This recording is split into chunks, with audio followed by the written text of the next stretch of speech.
A warm good afternoon to all our faculty of the day, CA Ranjith J, Secretary CA Jean Paul, Treasurer CA Anup Francis, sir, other committee members, senior members and fellow members. Welcome to today's seminar on tools for digital life. Before starting today's, we have one announcement that after tomorrow, Saturday morning 10:30 a.m., we'll have a joint seminar with Tirunelveli and Palakkad branch on office automation using artificial intelligence and audit techniques and tools. Today, regarding today's seminar, we'll have a Q&A session at the end of the webinar. So members, please use the Q&A option to submit your queries. Our speaker will be attending to at the end of seminar. Our speaker, CA Ranjith J, who is an expert in using digital platforms and various other online applications. He is also our member and faculty of the branch, taking classes to our students. He, with his experience, will be leading us to use many softwares, sites, online sites, and other usage of digital era. Let us hear from him for his experience and his knowledge, and he's sharing to enhance our knowledge as well. On behalf of the managing committee and all members attending the seminar, let me welcome CA Ranjith J to this seminar. Thank you. I also welcome all the members attending the seminar today. For introducing today's speaker, let me call upon Treasurer C. Anup Francis. Over to you, sir. Thank you, sir. A warm good afternoon, one and all.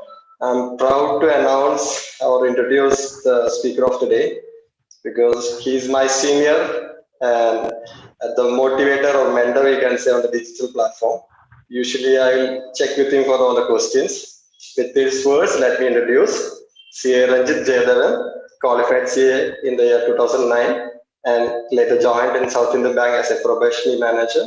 During his tenure, he handled specialized audit like credit audit, forex audit, and also forensic audit.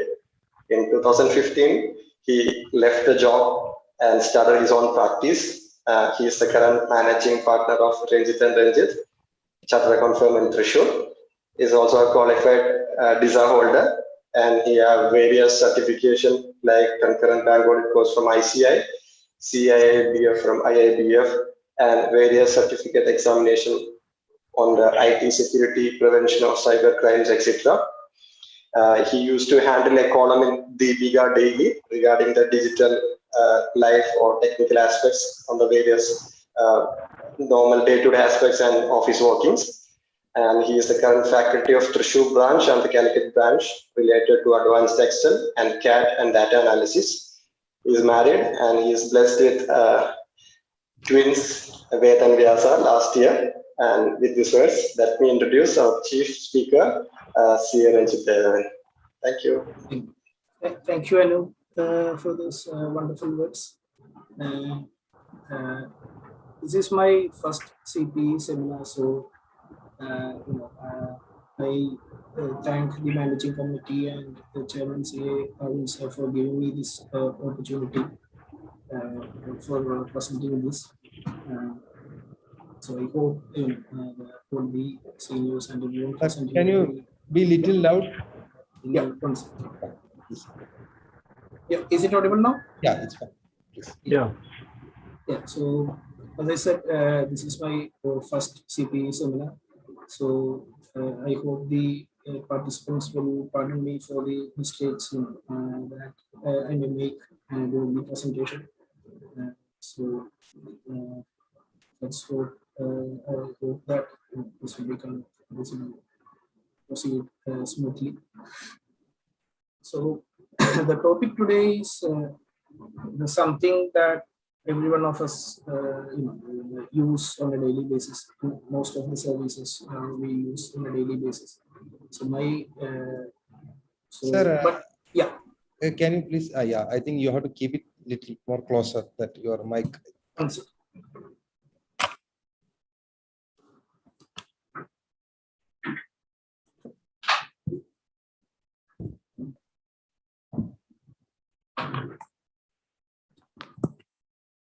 Yeah, is it okay now? Right, please. I thought my mic was having some issues. That's Am I fine. audible now? That's fine. Yeah, clear.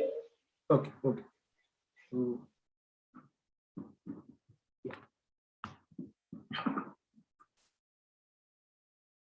let's start with the presentation with a cliche. So change is the only constant. That's what that everyone sees. The world is changing. The what you say, the events are such that the change is happening all the time. So we have to adapt. We have to make sure that we are in sync with the times. Then only we can proceed or we can succeed in life. I guess the only thing that's evolving at a faster pace than IT, maybe GST, considering the amount of circulars that have come up in the last, ever since its inception in 2017. So that is one thing, maybe that is something that may have evolved a little faster than information technology. As devices are becoming faster and smaller, new services are also coming up to ensure seamless connectivity. So for some, the changes in technology may be daunting. You may not be a technologically savvy person, especially CAs are considered as less tech savvy than some of the other professionals or other persons.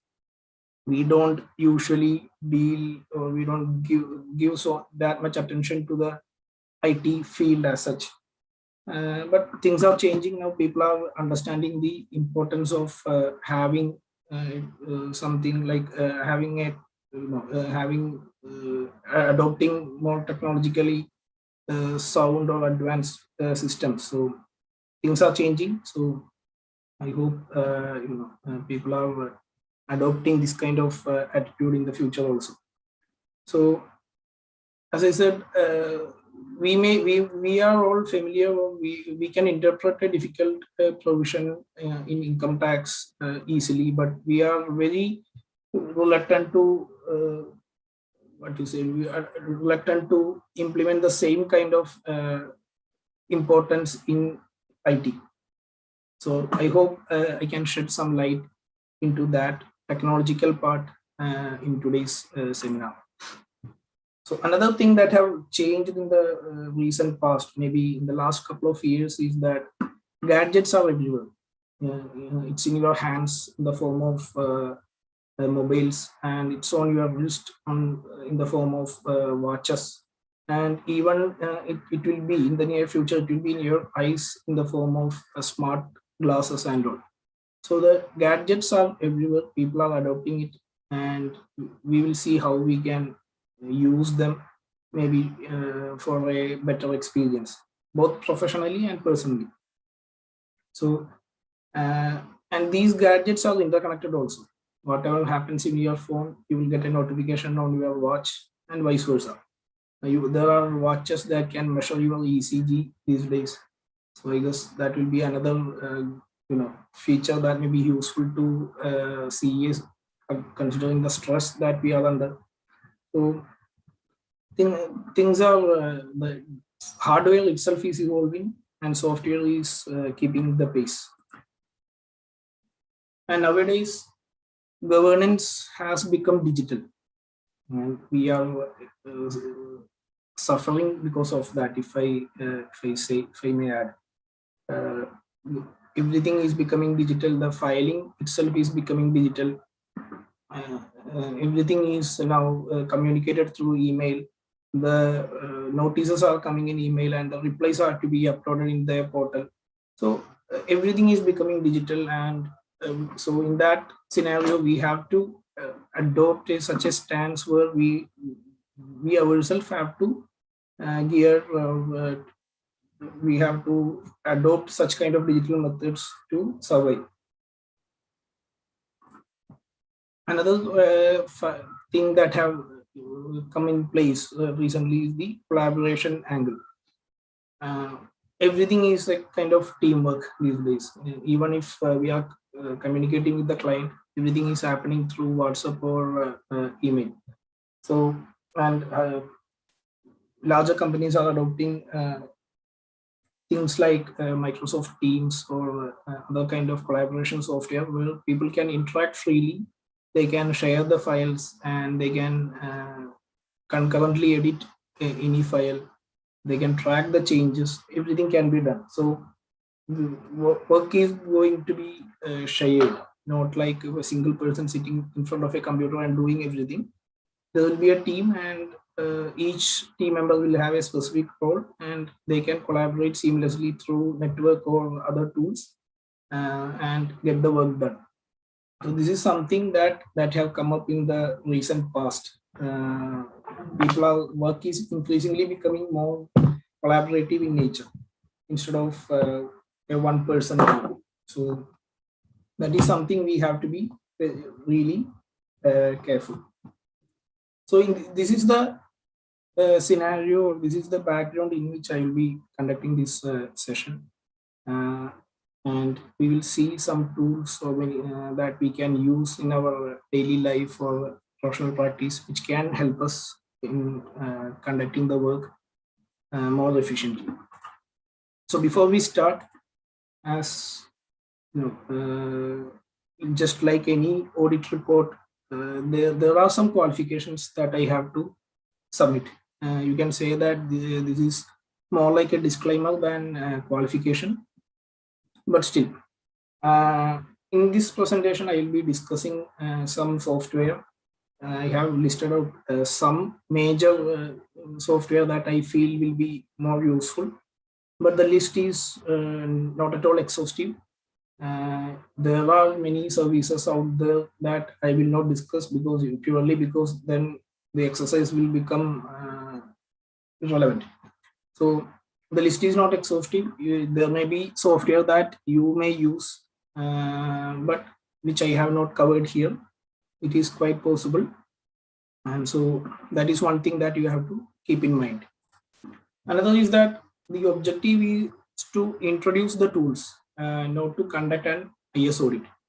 So here, by that, I will be just introducing the tools. I will not go in detail about how to use that or how exactly you can implement that, because again, that will take up a lot of time, and the 3 hours or even if I get a full day, it will not be enough.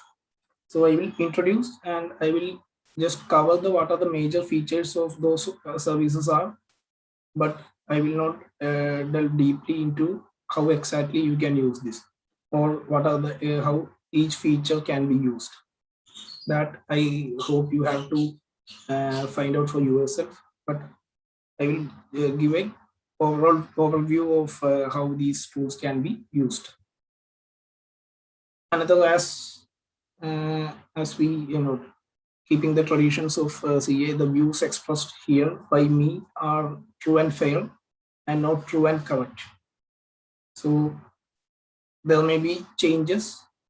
This is all the views are subject to change on the basis of a report from an expert. I am not an expert. I am just a person who is interested in trying out different software or trying out different technology. Other than that, I don't have any technical background in computer programming and all. I'm just a simple person who is interested in adopting or who is interested in trying out different services. That's all. So an expert in the field may have a contrary view, and That's why the views expressed here are only true and fair, and I don't vouch for the correctness or I don't vouch for the security or any of these software. And another thing is that I am not an ambassador for any of these apps or any of these services. I don't get paid if I recommend them. I'm not that big a person, so they don't pay me for recommending these apps. And like I said, I'm just a user and user of these apps. Many of them I have used over the years. Other than that, there is no relation between them and any of these apps that I'm going to discuss.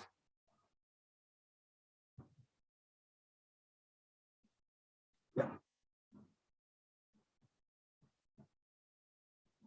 And regarding if you want to use any of these apps in future, you can always contact me and I will help you regarding your doubts and all.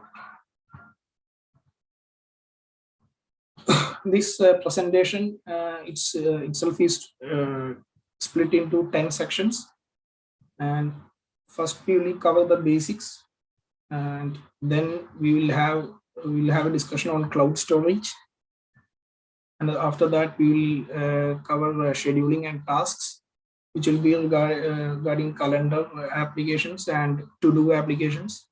Then note taking apps, which are gaining increasing popularity these days.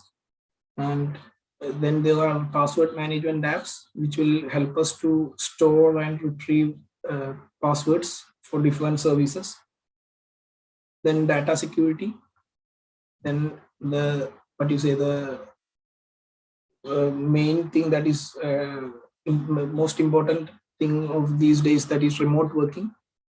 Then inter-device connectivity. As I said, we use multiple devices almost all the time.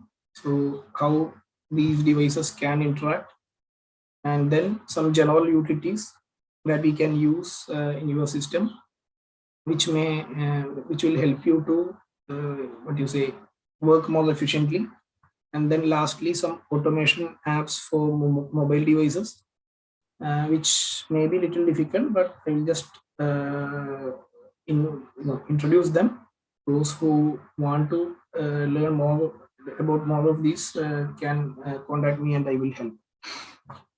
So these are the main things that we'll be covering today. I hope I can cover everything within the allotted time. In between, I will show some the services in use, practical aspects also, but not everything can be demoed here. So I will just go through them, and whatever doubts you have, you can ask in the Q&A section, and I will be happy to reply at the end of the seminar. Okay, so first point of discussion will be the basics. This is regarding licensed software. So generally, we Indians have a tendency to use pirated software. Earlier, I was in the 90s and in 2000s, most of us were using pirated software purely because the cost was a prohibitive factor. But these days, things are changing. The cost is not that great a hurdle, but sometimes we have a mentality to use like pirated or software that can be tracked. But this is something that we have to be very careful. Using hacked or tracked software is not something recommended. So it is always better to use a licensed software. And in what field we can use a licensed software? We'll start with Windows. This is the primary operating system that we use all the time. Most of us use a Windows PC, and hardly, I don't know anybody here is using a Linux system or a Mac OS system. Majority will be using a Windows OS, and these days Windows OS, you can buy a system or a laptop with pre-installed Windows. So if it is available, I will recommend everyone to purchase a system with pre-installed Windows. that is genuine. And another software that we will use almost on a daily basis is Microsoft Office. We are using Word or Excel on a daily basis. I guess most of our work will be done in Excel. Again, we used to use this cracked software or pirated software here also, but things are changing. The cost itself is getting cheaper. You are getting more benefits.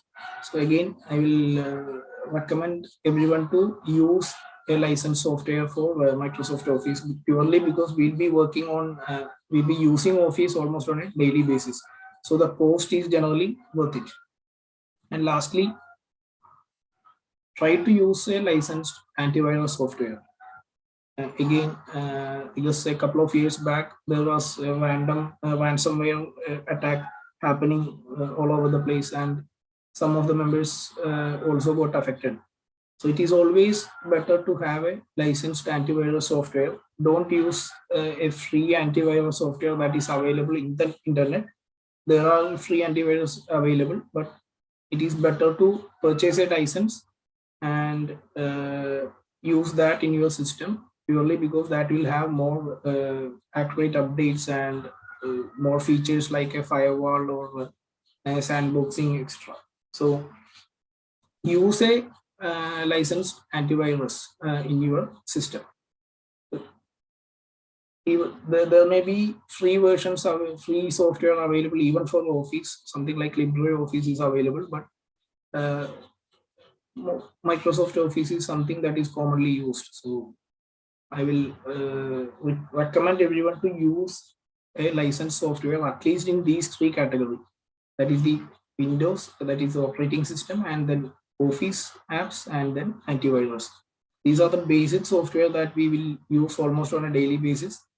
And it will be better to have a licensed software installed in your system. So why we need to use this licensed software? First, one reason is security. The licensed software receives regular security updates. Especially Windows will have almost like on a weekly basis, they will release security updates. If you are using a pirated system, most probably you will not get these security updates.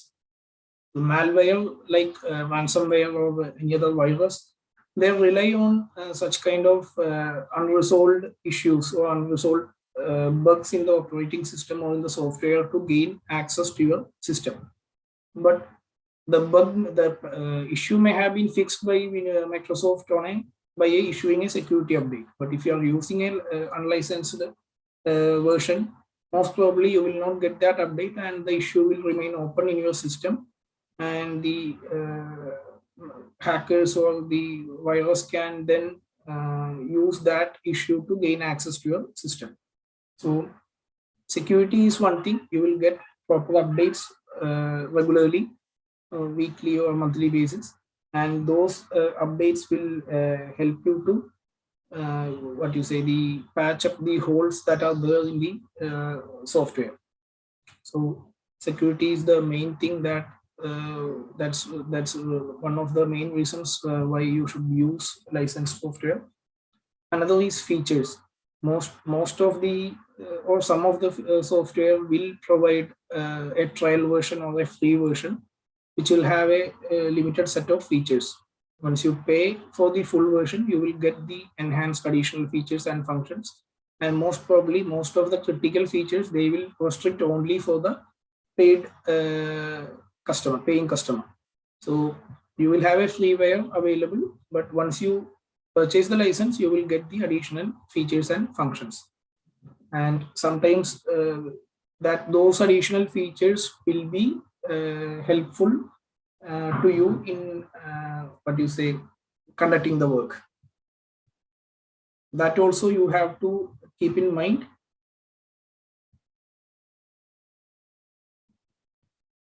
While deciding on whether to purchase the software or not. Another reason is support. So whenever you are having any issues with the software, you may need to contact their customer support.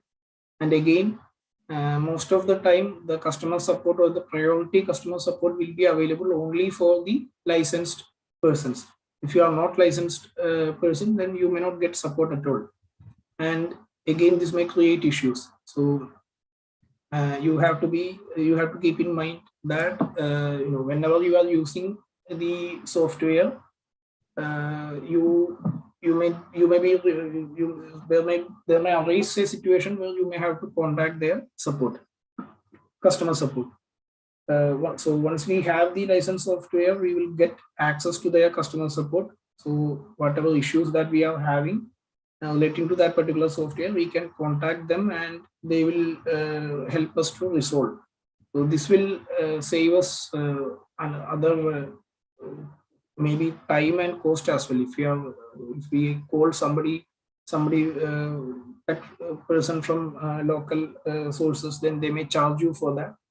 Usually support is free in other cases, like in for office and all, they will provide excellent support. The moment there are options like chat and even call options are there, so they will do this, and you can be you can what you say, you can finish up the work easily. And lastly, cost. Sometimes we may worry about the cost of the license, but when you consider all these facts, if you have an unlicensed software, then you may get a virus infection which may delete all the data. So the cost of data, the data security itself will become more prominent. So considering the value of the data, I guess the cost will be much less when we pay for the service.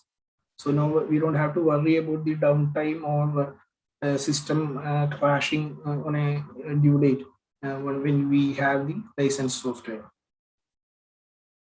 So that's the basics. Now we'll go to cloud storage. So this is something that has gained importance in the last maybe couple of years, especially since the COVID outbreak. People are trying to move to cloud, move the data to cloud, so that they can work from anywhere. So there is no requirement. We don't need to go to the office daily.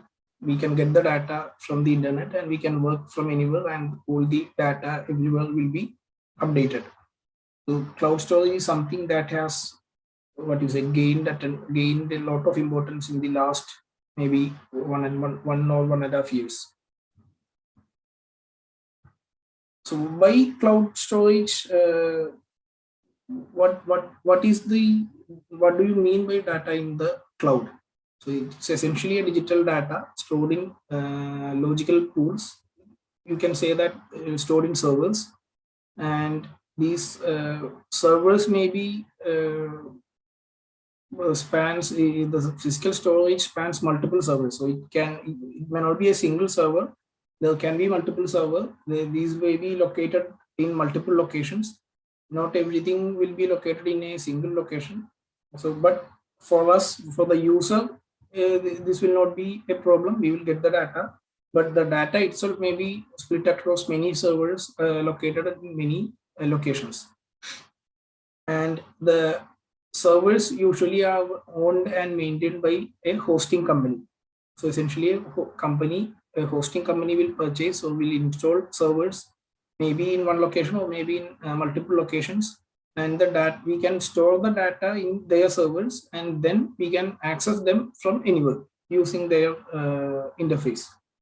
So essentially, data is stored with them, and we can access using our system, and we can store our contacts and our files like photos and documents and our mail. All these things we can store in the cloud. If you are using Gmail, then you are already using cloud for your mail. And if you are using an Android or an iOS device, all your contacts are synced to your cloud account. So whatever happens to your physical device, the data will be unharmed. Even if your system crashes, or even if your phone is lost, all your mail, all your contacts, everything will be synced to the servers, and we can retrieve them with the click of a button. And we can store our files also, like photos and documents, in their servers, and we can retrieve them as and when we want.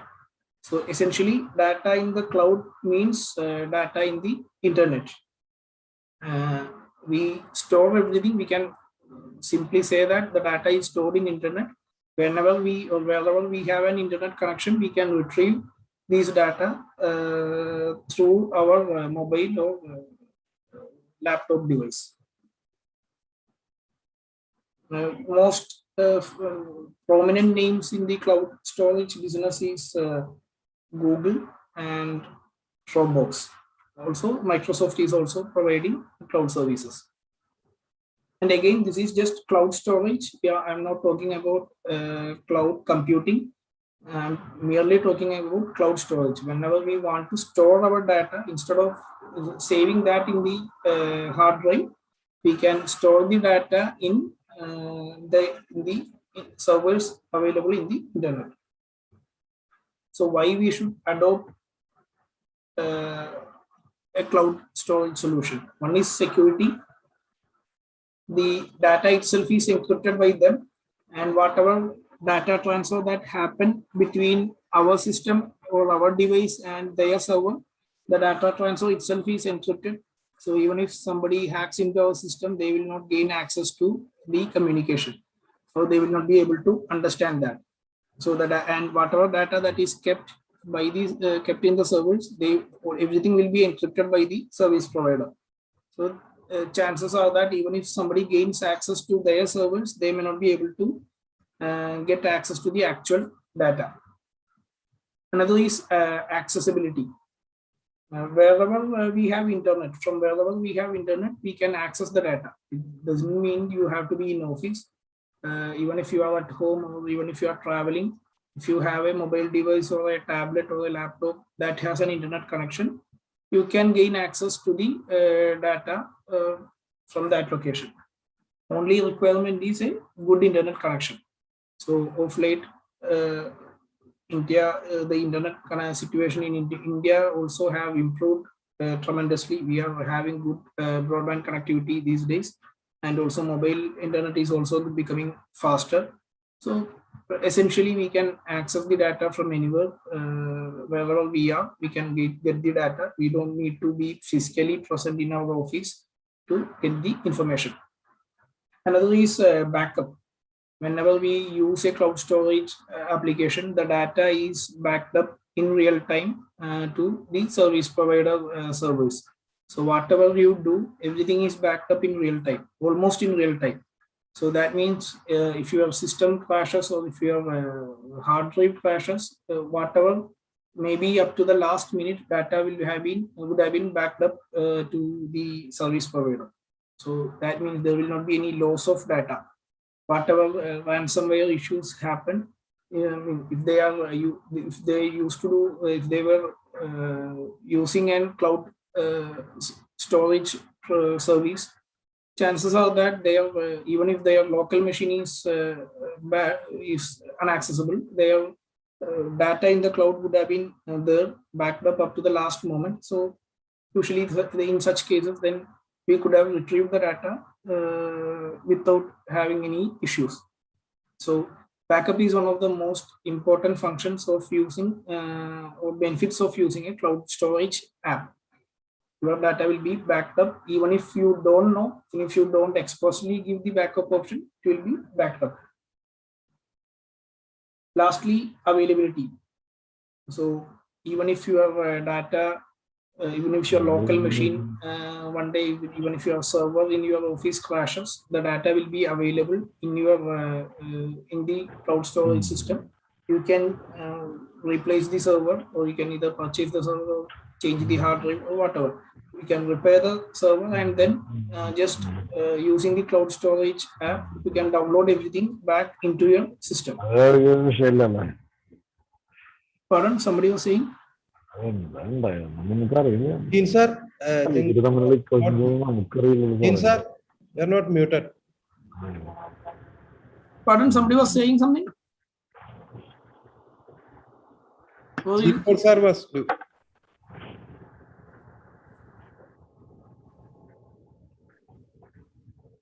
Ranjith sir, you can continue. Okay, okay. I have disabled the video, but I hope you can see the screen. Yes, yes, it is. Okay. So that is another thing that that we have to another benefit of using a cloud storage system, that even if your local machine is having any issues, we will get the data straight away from the cloud storage.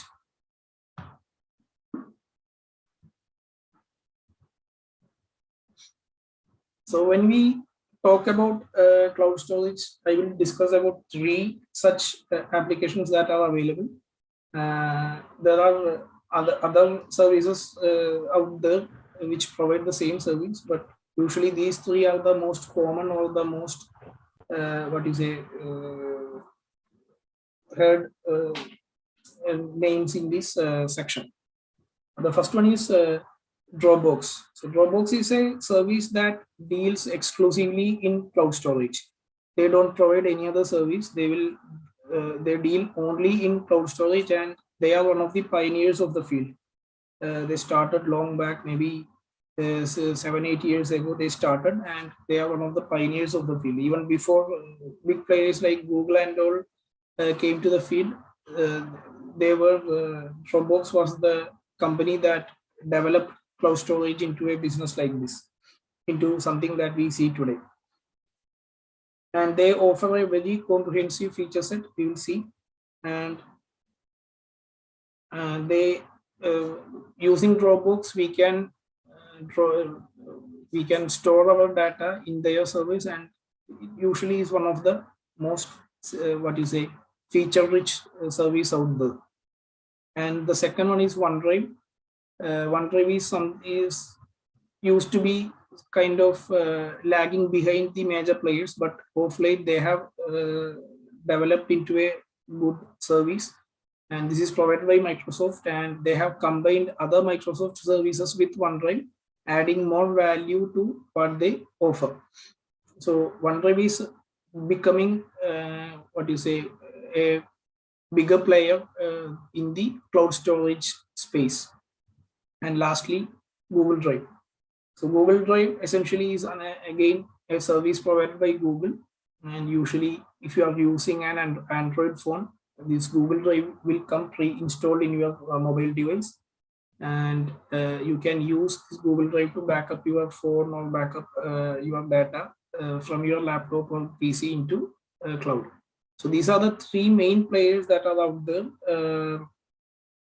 that can provide provide cloud storage facility. There are other services, but these will be having the more value. These are the more reliable of the lot. So if at all you are going to use a cloud storage system in your office or in your home, it will be advisable to use any of these 3. So Dropbox usually, as I said, will provide only storage. They don't have any additional services. They don't provide any additional apps. Dropbox have a excellent desktop application, and that can run in Windows and also in Mac OS. Also, they provide mobile apps for Android and iOS also. So essentially, you can, whatever device you have, you can run Dropbox in that, and you can use their service. Essentially, they will have they provide 2 services. One is Dropbox Plus service that will offer 2 TB of data, 2 terabyte of data for one user, and that cost will be around $10 per month. So it's a bit expensive, Dropbox is the expensive of the three, most expensive of the three. But as I said, they provide only storage and their service or their feature set is one of the most comprehensive of the three. So the plus variation, the plus option, the plus plan will give you 2 terabyte, which is more than enough for your needs. For our needs, it will last more than your lifetime. So no need to worry about whether I will run out of the storage. And usually one user can use this 2 terabyte, and it will cost around $10 per month. So again, $120 for a year. And then they have a family plan where again 2 TB is offered, but this can be used by up to 6 users. So you can add up to 6 users, and this 6 users can share 2 TB of data, and the cost will be around $17 per month. So $7 USD in excess of plus plan. So again, a little bit on the expensive side, but Dropbox, as I said, is one of the most comprehensive of the lot. So usually that's why they are charging this premium for their service. Another option that is the OneDrive. And OneDrive, as I said, has gained popularity in the last maybe 1 or 2 years, purely because they have bundled their, Microsoft have bundled their services with OneDrive. So instead of buying just storage, we can subscribe to their Office 365 plans. So where we will get access to Microsoft Office apps and OneDrive. Both combined, we will get access. So that will add an incredible amount of value where we can use all these Office apps also together with the cloud storage. First plan, one plan that basic plan that they offer is the 365 family plan, Office 365 family plan, where up to 6 users can use 1 TB each. So maximum of 6 TB data is there, and these 6 users can individually use 1 TB of data. That is 1 TB of cloud storage. And you will get access to all the Microsoft Office apps. These 6 persons can install Microsoft Office apps like Word or Excel in 5 systems. So that means 6 into 5, around 30 installations is possible. Even more systems you can install, but concurrent use is limited to 5 at a time. You can say that practically you can install Microsoft Office in unlimited number of systems, install in unlimited number of systems, but usage itself may be restricted at up to 5 devices per person. But even then, you can use concurrently in 30 systems. You can install Microsoft Office, and you can use the genuine Windows, genuine Word or genuine Excel in your system. And again, Microsoft 365 Excel and Word, you will get all the additional features as and when they launch it. So of late, Excel is getting more features that are more helpful for us, like we can import a PDF and all in Excel and get the data from PDF. But such kind of features are not available for other Office versions. So there may be an Office home and student version installed in your laptop, but you will not get these additional functions or additional formulas that are there in Excel 365. So getting 365 will make sure that you will get all the new features with the Microsoft Office suite. And as an added bonus, you will always also get 1 TB of data up to 6 persons. So total 6 TB of data you will get. This is one of the most value, or the one plan that offers most value in this section. Another is 365 personal. So this is again 1 TB of data for one user only, and the payment that you have to make is 4,900. You can see that 365 family is available for 6,200, and this is 4,900. So straight away you can see that family is getting more value by changing to family plan will get you more value.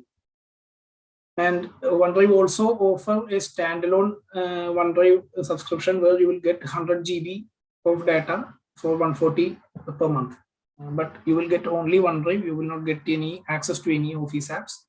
So there is not much value in it. If you only want a little bit of storage, you can subscribe this OneDrive only plan for 100 GB at 140 per month. And lastly, Google Drive. Google Drive will have 3 plans that they offer. One is the 100 GB plan. Again, 6 users can use this 100 GB, but here the 100 GB itself is split into 6 users. Not every person will get 100 GB each, but total 100 GB will be there, which is split into 6 users, and it will cost around 1,300 per annum for this subscription. For personal use, I guess this Google Drive will be helpful. But if you are if you want to adopt this in your office, I don't think this may not be enough in a practical situation. Then there's a 200 GB plan for one Google Drive, which offer which 6 users can use, and the cost is around 2,100 per annum. And lastly, there's a 2 TB plan, that is 2 terabytes. Again, 6 users can share this, and the cost is around 6,500 per annum. So these is just in Dropbox. There are business plans available, there are team plans available, but I don't think these will be useful for a small and medium entity.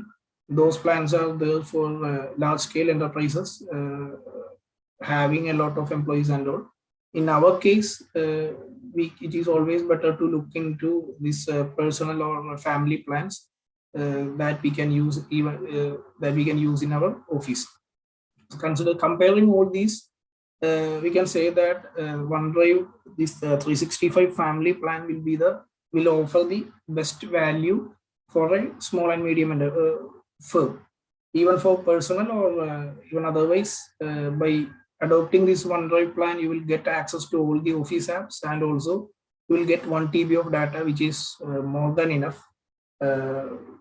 Even if you are even after maybe 40-50 years, you will hardly require 1 TB of data. So in our case, 1 TB is like lifelong usage. You can use that for entire maybe 20-30 years. Even then it will not be filled up. So this is something that you can use. I have just covered only these 3. If you want to use any of these cloud storage apps, you can if you want to get more information, you can use the online resources available. But from my own experience, I think that the 365 family will be the most beneficial of the lot, considering the value that it offers. Not just storage, you will get access to all the Office apps with all the latest features and all. So you can consider this if you want to change into a cloud storage solution. Our next section is scheduling and tasks. So here I will just show how the software will work. I will just use the software. I have the software installed in my machine, so I will just give a small demo also. Hopefully that will help you to understand this more clearly than just going through the presentation itself. So scheduling and tasks are split into 2 sections. One is calendar apps, and then there are to-do apps, that is the task management apps. Calendar apps will help you to schedule events or schedule meetings, while to-do or task management apps will help you to get things done. You can keep track of the activities that you need to perform, and then when you complete a task, you can cross them off from the list, and you can see what are the pending tasks that are there, or what are the tasks that we need our attention. Calendar, as I said, is just for scheduling events, and you can even schedule a meeting or due dates. You can log into the calendar app, then you will get reminder and all. So essentially, we can manage our schedule in a better way using these calendar apps. So these are the two sections that we'll cover in this part. So it is said that what's get scheduled gets done. So if you don't know what needs to be done, practically it is impossible to do that.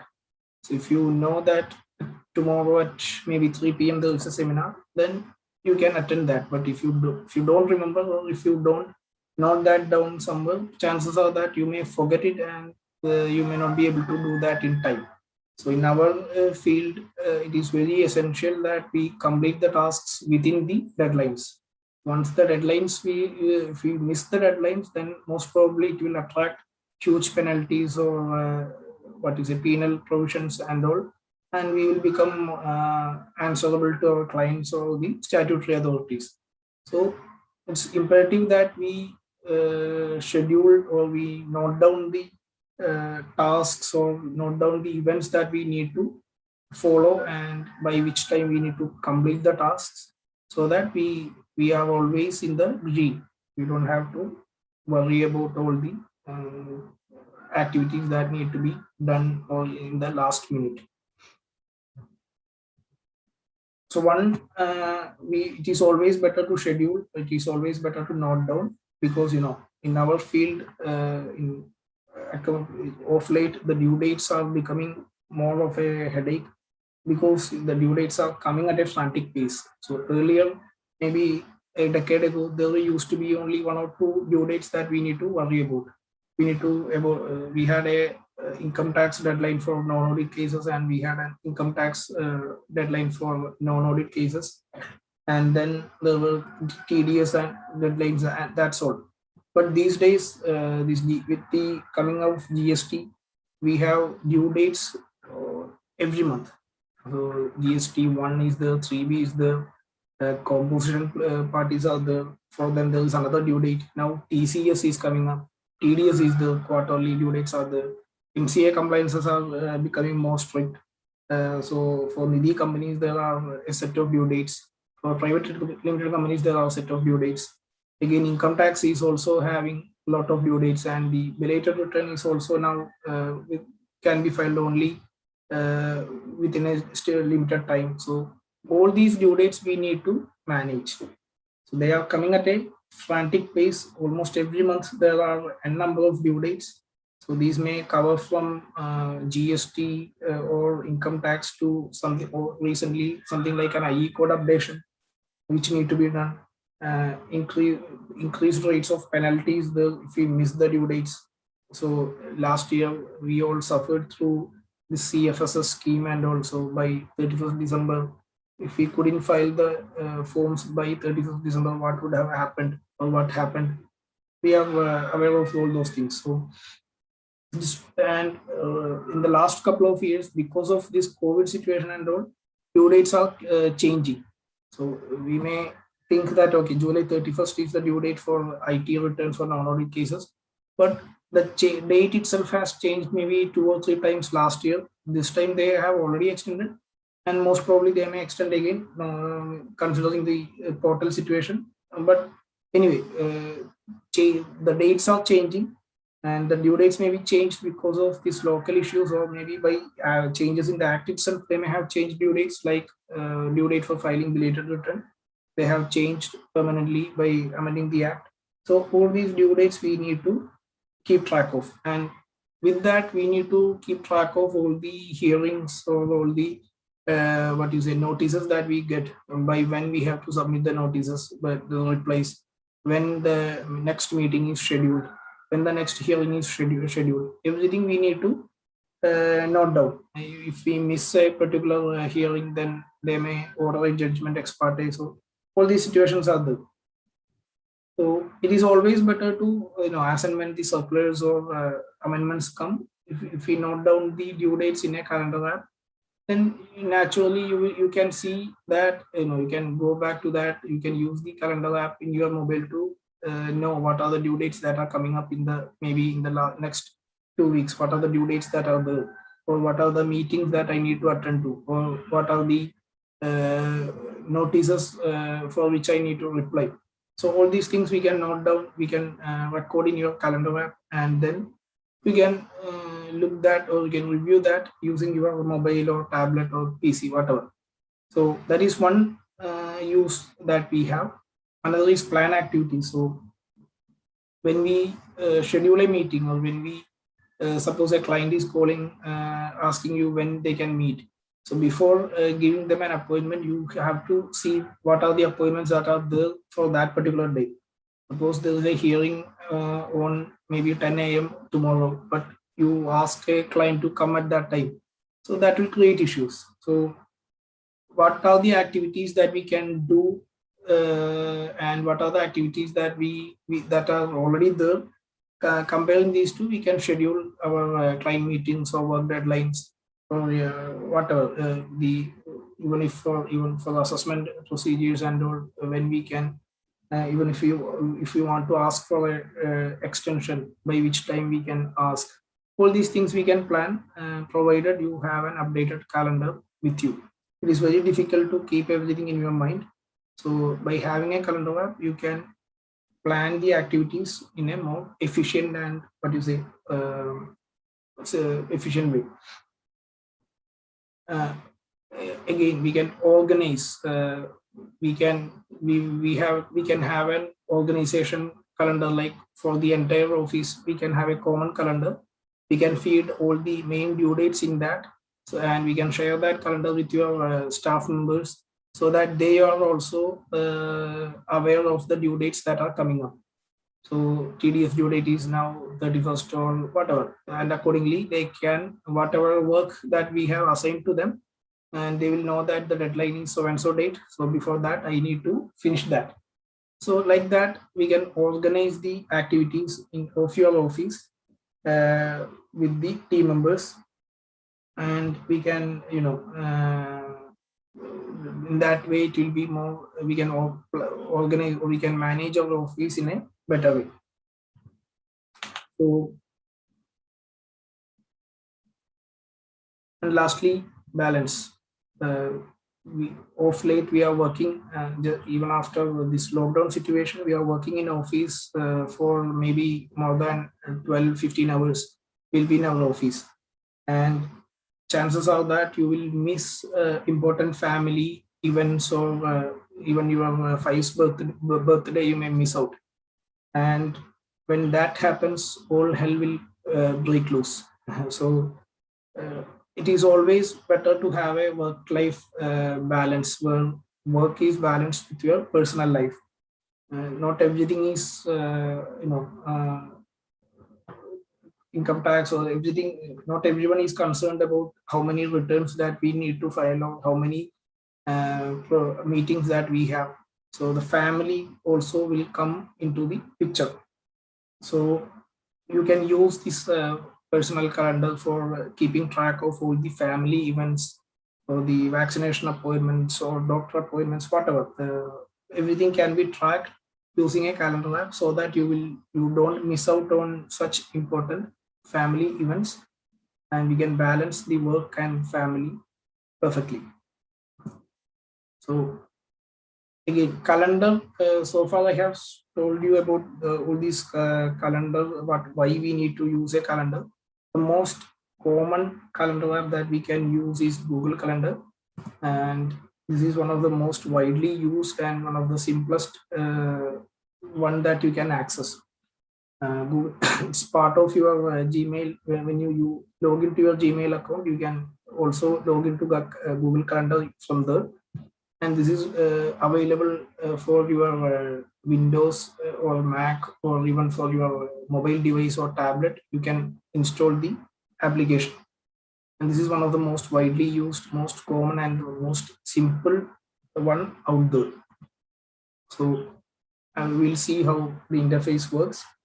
So it is, as I said, one of the simplest of the lot, and it is available everywhere. It is available in your browser. It is available in your system. It is available in your mobile device. Even it is available on your wrist. If you are using some of the smart watches, you will get notifications on your watch of a coming meeting or a coming appointment. And you can share your events with others. Once you create an event, you can share the event with others.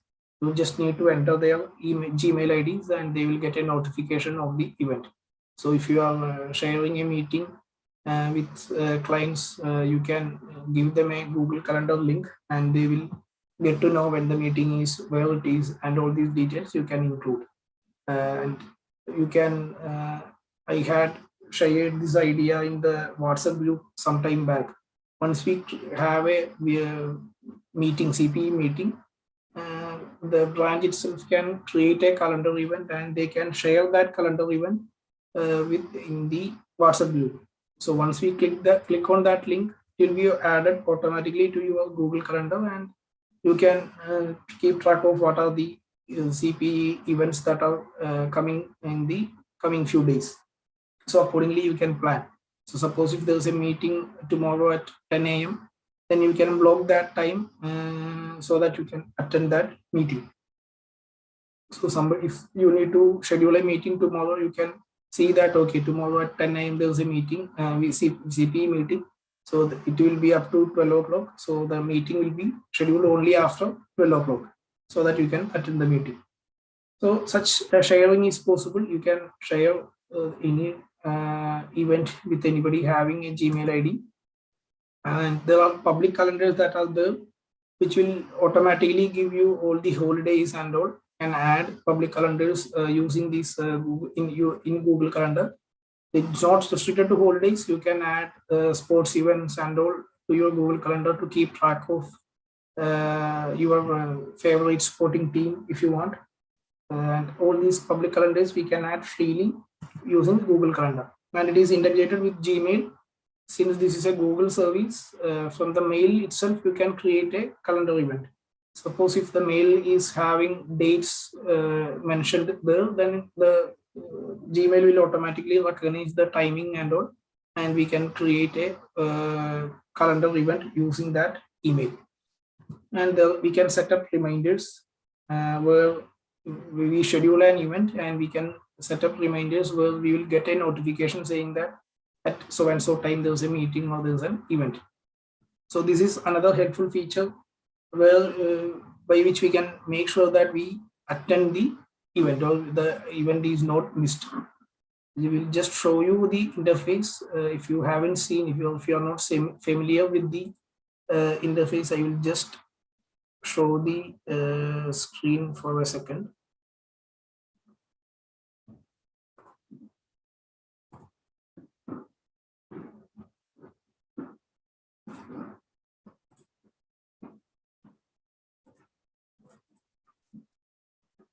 Okay, so this is something, this is how, I hope you can see the calendar interface. This is how a calendar will look like, and you can see that all these green notifications that are here, all these are what you say, holidays in India. So this Google have automatically added to my calendar. So you can see what are the holidays that are there. Some of the holidays may not be applicable to us, but anyway, you can see the days here. So you can see that Onam is already marked, Independence Day is marked, and you can see that all these holidays are there. And here you can see that I have created a event for today at 3 p.m.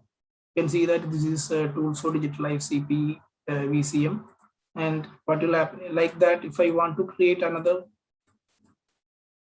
event for tomorrow, let's say here I can click like CP AI and Office Automation.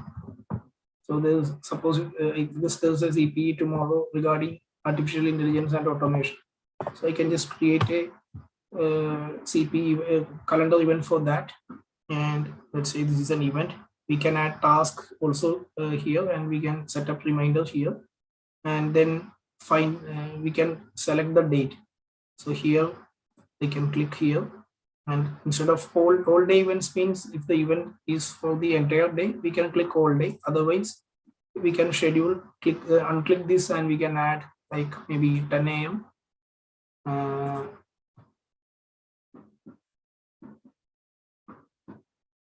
So let's say 10 a.m. to let's say 12.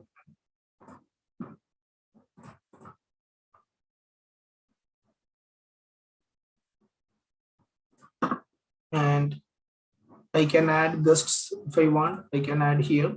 If you have your Gmail ID, you can type the Gmail ID here like this, and it will be available. The mail will be sent to that person, inviting him for the event. And I can add Google Meet link if you want to virtual meeting, schedule a virtual meeting. I can add that also. Location I can add like ICA. Let's say ICA Bhavan Mugambakam, whatever. And you can see that in map here. Everything can be done, and then I just save it, and you will see that the event is saved here. And by next time, if somebody is asking for your appointment tomorrow, you can see that from 10 a.m. You have a meeting till 12 p.m. So after that, you can maybe schedule another meeting if you want. So this is how a calendar application works. Now, if you want to share the event, you can do that using this publish event option. Likewise, you can create a, but for that you have to make a public calendar add-on to share with anybody. You can do that using making a public calendar. But here I'm not talking about that. I'm just this is for your private use, so no need to share anything. We are just creating the events so that we can keep track of all the due dates. So now this is August. So August 31 is the due date for MCA filing without late fee.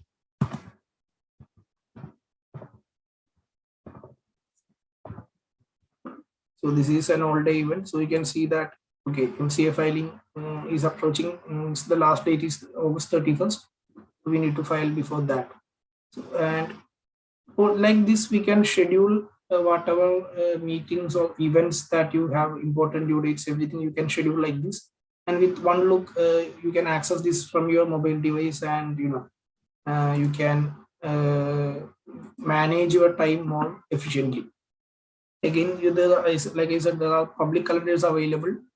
Here you can add regional holidays, sports also, like if I can add cricket, let's say international cricket council.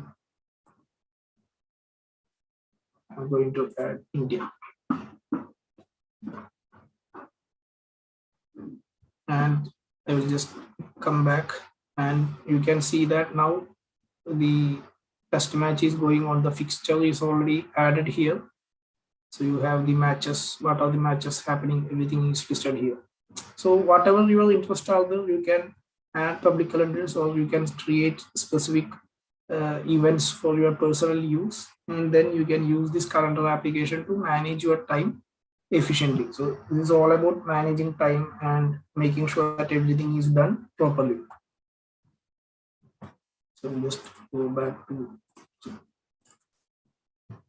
Google Calendar is something that can be very helpful in our profession. I don't know whether how many of us are actually using this, but I hope people use this more often, because this is something that is there, that is available in your mobile. So it is there in your hands, but most of us are not using this, from my understanding. But I hope people start using this so that we can complete the tasks within time. Next one is task management apps. So here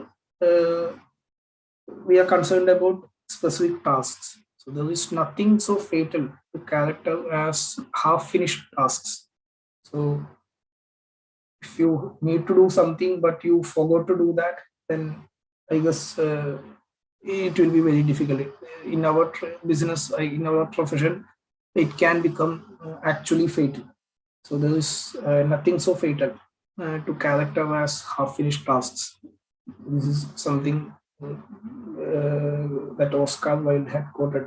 This is absolutely true in our case. If we forgot to file a particular return or forgot to file a particular form on due date, then it can become really difficult for us and for the client also, and that means we'll lose our reputation. So in our profession, I guess this is absolutely true, and we need to be very careful that we finish the work in time. And again, why we use a task management app? Why we need to use a task management app? One is memory. It is very difficult to keep track of all the things that we need to do, or all the things that we need to finish before a particular date. Nobody has that kind of a memory available. So, and with all the frequent lockdowns and more compliances coming up, so chances are that some tasks may be left untouched. So it may be not finished. So logging the tasks in a particular app will make sure that, as long as we don't mark the task itself as done, it will remain undone, and then the app itself will keep reminding us that that you haven't done so and so tasks, so you better do that. Otherwise, it is already due. Like that, it will remind us. So one is memory. We cannot practically remember all the deadlines or all the tasks that we need to do. We can delegate that to a particular app so that we can concentrate on other work. Another is tracking. We can assign specific task to a person so that we will know that, okay, so and so person is responsible for that particular audit or that particular file, and we can follow up with them, and we can make sure that the task is done within the specified time. So in your office, you may have multiple staff, so you can assign the task to a particular person, so that, and they also will know that, okay, the principal has assigned this task to me, and I need to complete that within this due date. So that communication can also happen, even if and maybe some persons may have more than one work assigned. They can also keep track of the works assigned to them, and accordingly they can plan their work day. Another is organization. So we may have multiple tasks, we have multiple projects, and we can organize the tasks according to the projects or list. We can create lists, or we can create subtasks which need to be done before completing the main tasks. So all these organization elements are the how to manage a particular major work. Instead of, even if it is a simple audit, we can split that audit into subtasks like obtaining bank confirmation, ledger scrutiny, and all. So we can split the task into subtasks, and then we can use the application to organize in a meaningful way. And lastly, motivation. So there is nothing makes a person more happy than seeing a task as completed.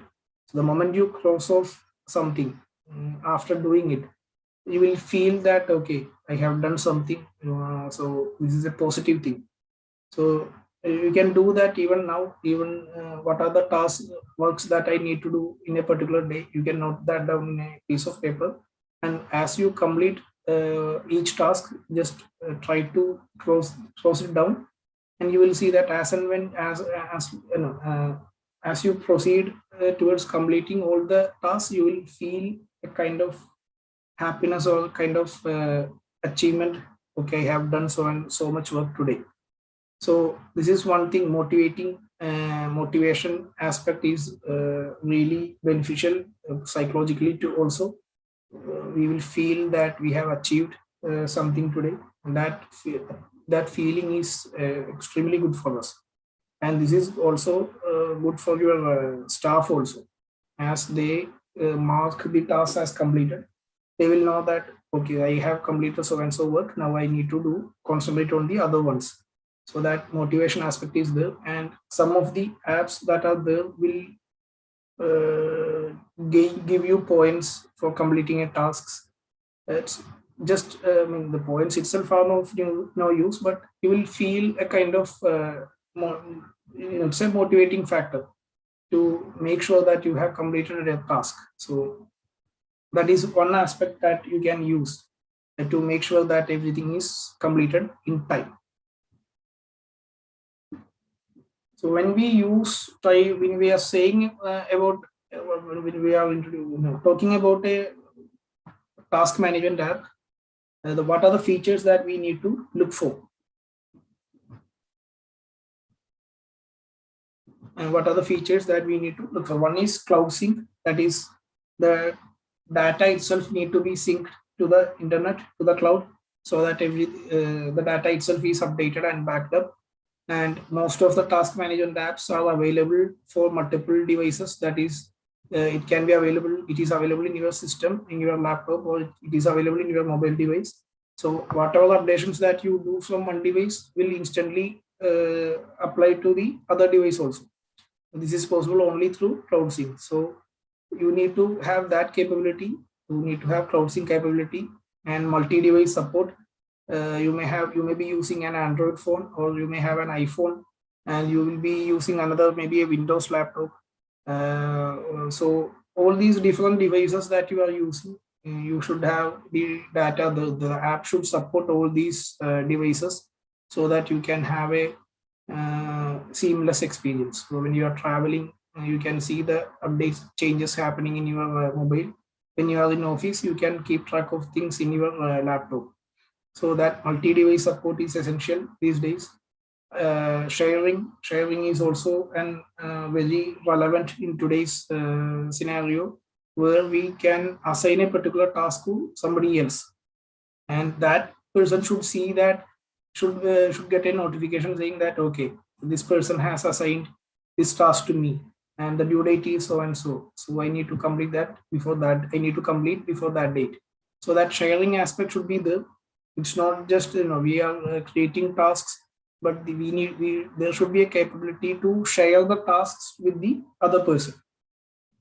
Organization means we need to organize the tasks properly. So we can create folders, or we can create lists, or we can create a group for a particular tasks. So like for income, we can create a group for income tax filing, and we can create a group for tax audit to be completed. And for under each group, we can create tasks for so what are the audits that are need to be completed. So like that organization feature should be there. I will show how this works after this. So I will demo this in one or two software, and you will be able to understand clearly. And lastly, cost. Some of the comprehensive or robust tools that are there are not free. Even though they offer a free option, usually they will ask for a subscription for most of the nicer features. So the free version will be there with a very limited feature set, but most of the important features will work only when you pay. So the cost is another factor that we need to consider, whether this will be worth it in a particular case. There are again, I will cover just three to-do apps. One is Microsoft To Do. This is something that is developed by Microsoft. You can install this in your Windows machine, and there are mobile apps available for Android and iOS. So again, almost in any device you can install this. This is one of the newest of the lot. Simpler. It does not offer that many feature set, but it has all the essential features. So this is one thing again that has become a better in the last maybe 1 year. When it started out, this was very difficult to use, but of late things are becoming more simpler, and this is one of the apps that can be used. Another is Todoist. Todoist is, you can say that just like Dropbox was a pioneer in cloud storage, Todoist is one of the pioneer in task management apps. This is one of the most comprehensive or robust apps that you can use, but this is not free. Even though there's a free option, most of the features are not available. You have to pay for the app, and it is not that cheap.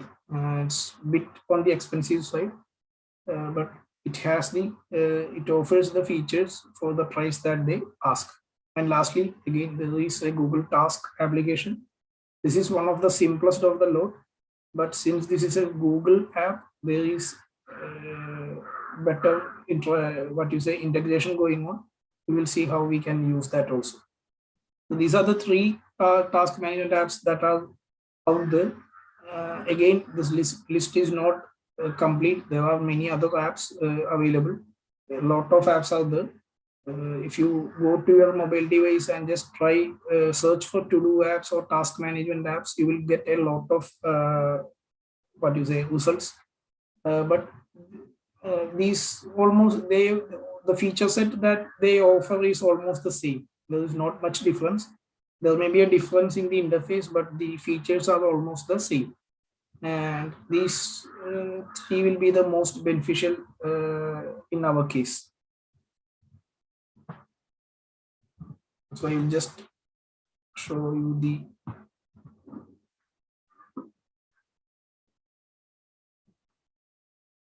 so this is the Microsoft To Do app. I hope you can see this.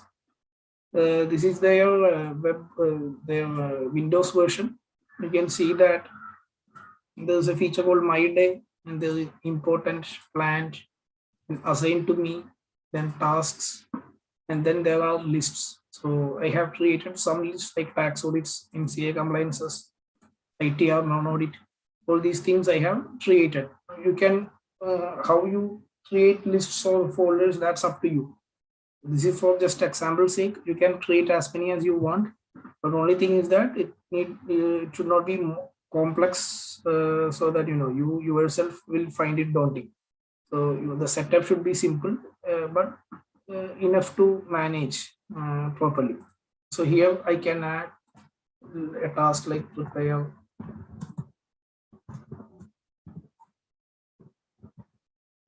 and here I am just entering the details here. Now you can see that a task has been created, and if I select this, I can add a due date today, and I can set up a reminder here. I can set up a time and date when they need to remind me, and then I can select if this is a daily task or whether this is a repeating task or this is a one-off event. And again, you can add a file if you want. You can attach a file, and you can create a note also if you want to type CP seminar.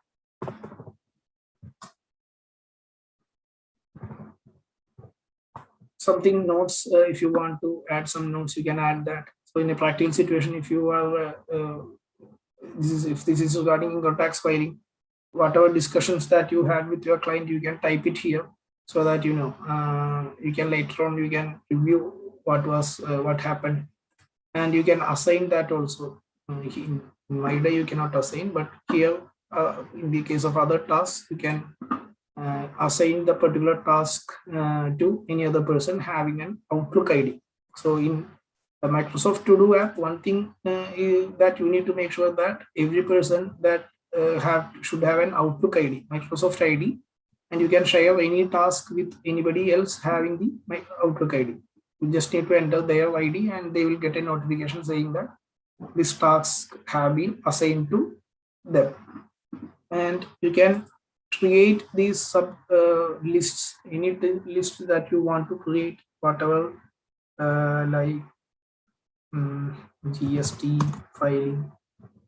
You can create a new list, and under that you can file GSTR 1 XP. And here I can add a due date also, like pick a date time. So here, once we finish this, I can just close this off. We can see that this is now closed off, and this is coming under completed tasks. So this is how a task management app will work, and how you make use of these lists, and how you make use of the features that are there. It's entirely up to you. It's purely depending upon your tastes. You can set up the software in the manner that you want.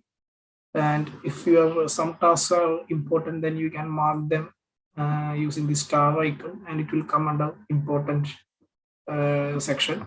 So all these things we can manage using this task management app. So I use Microsoft To Do for my personal and even for other works. I use To Do to keep track of all the bills that I need to pay, the payments that I need to pay, and all the things that I want to do in my, what you say, personally, that I want to complete. And again, in a professional capacity, I use this to keep track of the works that I need to complete. So this is something that I use actively for my personal and my professional life. So you can try it out. This is free. Microsoft To Do is a free app. You can download that from the Microsoft Windows Store by searching for To Do. Microsoft To Do. If you search for that, then you will get that in the Microsoft Windows Store, or you can search Google and you will get that. So this is one task that you can use.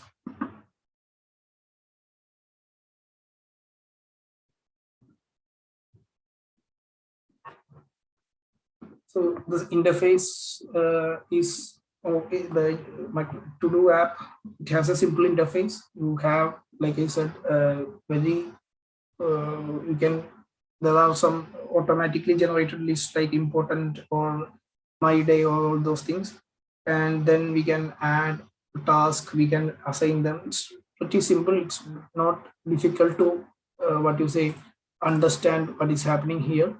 You can just add a task here, and once you press enter, it will go up. The task will be created. Once you select a task, all the features you can change here. The due date you can set, you can assign that, or you can attach a file, or you can attach notes here. All these things you can do. So simpler interface that will help you to understand this. In maybe the learning curve is not that much. If you try this for maybe 10 minutes, you can learn this, how it can be operated. So that is one thing that To Do has. It's that very simple to understand. You can create repeated tasks. The repeated tasks are helpful in making sure that whatever task we need to complete on a regular basis.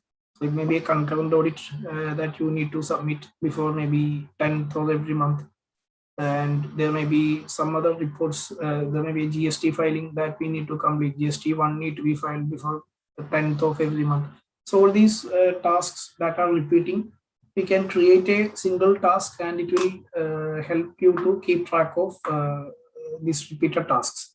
I use repeated tasks to keep track of all the payments, like the insurance payments or credit card payments that I need to do. I usually do keep track of that using this particular option. So here you can see that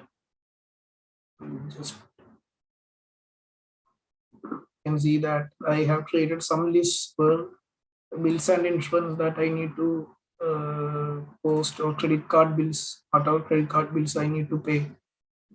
All these things I can keep track of using such kind of To Do apps. You don't miss a particular payment date. Then there are reminders you can set for a particular tasks. You can set up a reminder so that you don't forget to complete that. The system itself will remind you. You will get a notification in your phone, and that will make sure that you actually do the task at the stipulated time.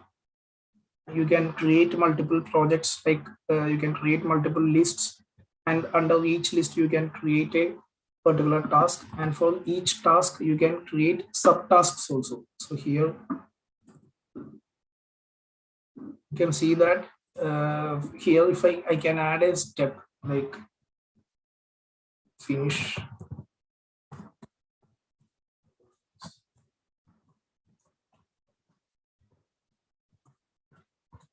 So like this, I can add a subtask here. So this is the major task, and I can create a subtask here. So as and when I finish one thing, I can just cross off this and I can finish the entire thing. So again, this will help you to manage whatever things that you need to do within the stipulated time. And easy sharing. Again, using Microsoft To Do, you can share the tasks with anybody who is having a Outlook ID. So whatever, if you are using a Microsoft Outlook, then you can share the task with anybody. Multi-device support, you can have this app installed in your phone or in your laptop or in your what you say, even in your watch also. So those multi-device support is available for Microsoft To Do. And most of all, this is free, absolutely free. You can download this free of cost from the Windows Store, or you can go to that particular web page if you search for Microsoft To Do, and from there you can download it and you can start using this. And there is absolutely no charges for this. So this is one added advantage. The next one is Todoist. Todoist, as I said, is one of the pioneers of this app, what you say, task management apps. They started the trend, but this is little bit on the costlier side and little bit difficult to understand also, little bit difficult than Microsoft To Do. I'll just show that. So this is interface. This is how a Todoist interface will look like. Again, you can see that there's an inbox today upcoming. You can add a project here. So like we can add tax audits. You can give and how you need to create that. So here I have added a project called tax audits. Now here I can add subtasks.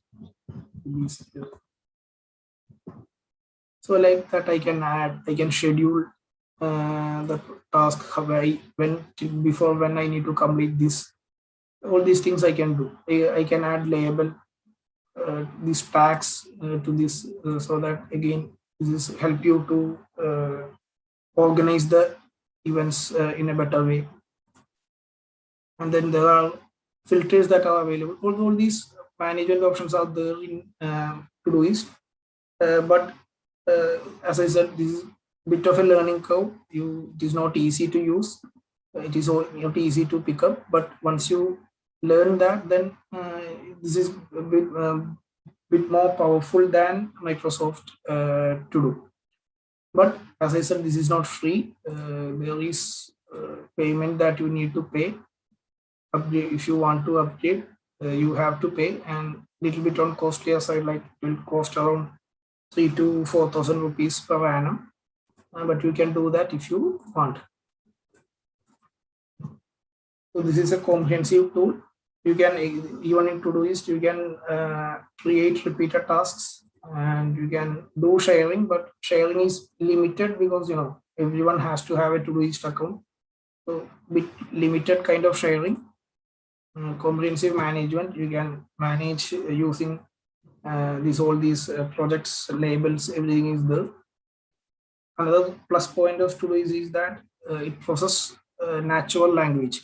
So you can add a task like you can type something in natural language and it will understand. So let's say fin ABC audit tomorrow.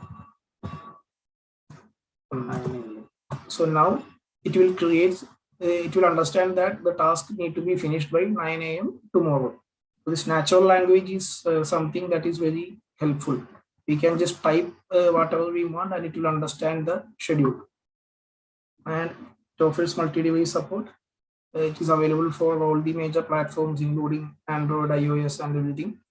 But as I said, this is a freemium model. So that means there is a free version available, but most of the features like reminders and what you say, scheduling features that are there, not available for free version. You have to pay for that, and the payment, the cost itself is bit on the higher side. But this is the best task management app out there. So if you want to get that experience, you can opt for that. Lastly, there is Google Tasks. This is the simplest of the lot. You can manage Google Tasks in your calendar. So if you go to your calendar, you can create a task from here and it will display in your calendar. So that means using the Google Calendar itself, you can manage the tasks that you need to complete. But there's a dedicated Google Task app that is there in Android and iOS. You can use that to create and manage your tasks.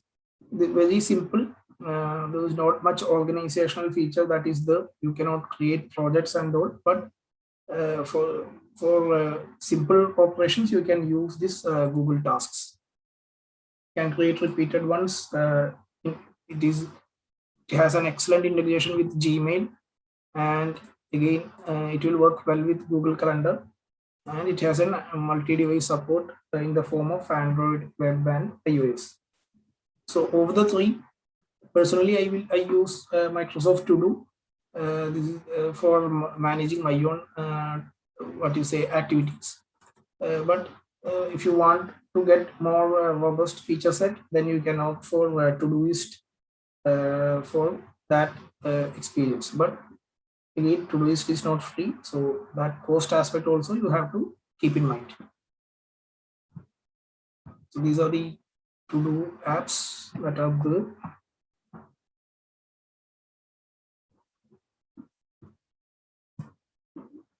So just a comparison here, you can see that almost Google Task is one of the simplest, so it will miss out on some major features. But for simpler, for personal maybe tasks, Google will be better. But Microsoft To Do is also one of the better applications of the three. I personally am using Microsoft To Do for my office or my personal events.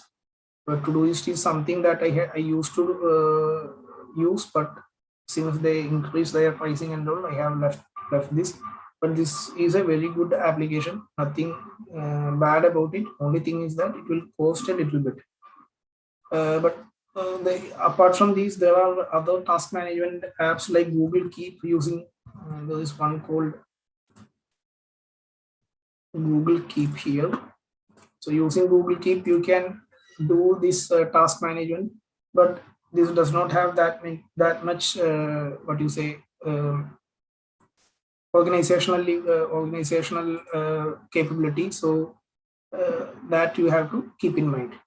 Even Google Keep is good for a simple task management or maybe maintaining a shopping list. But other than that, I will recommend any of the other three for your use. So far, we have covered nodes, basics, cloud storage, scheduling, and tasks. We have we'll be moving on to the nodes section. There is for demonstration, I guess somebody was saying, I guess Adinsa was saying that it will be better if I demo. But thing is that it is very difficult to demo in such a live situation. I don't know whether this is, the speech itself may become a little monotonous. So I hope you pardon me for that. But as I said, the intention is only to introduce the tools and how you can implement, just to give a general outline. Yeah. Regarding notes, I never travel without my diary. One should always have something sensational to read in the train.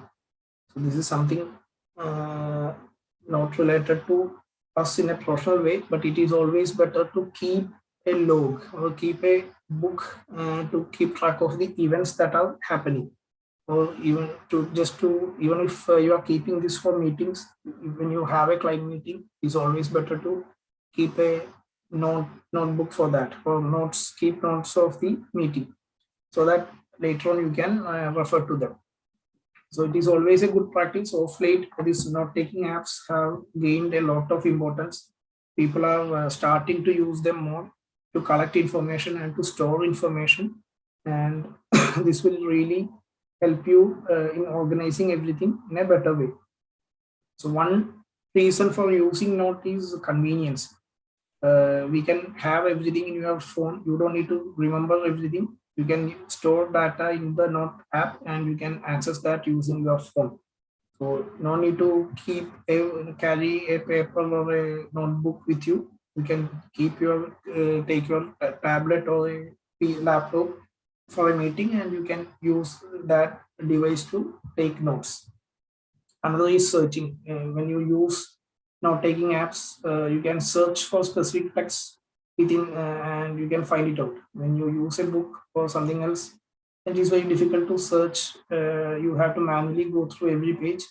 But using note-taking apps, you can just use the search option to find out specific information later on, and you can access them wherever you have internet. You will get access. You don't need to carry this around.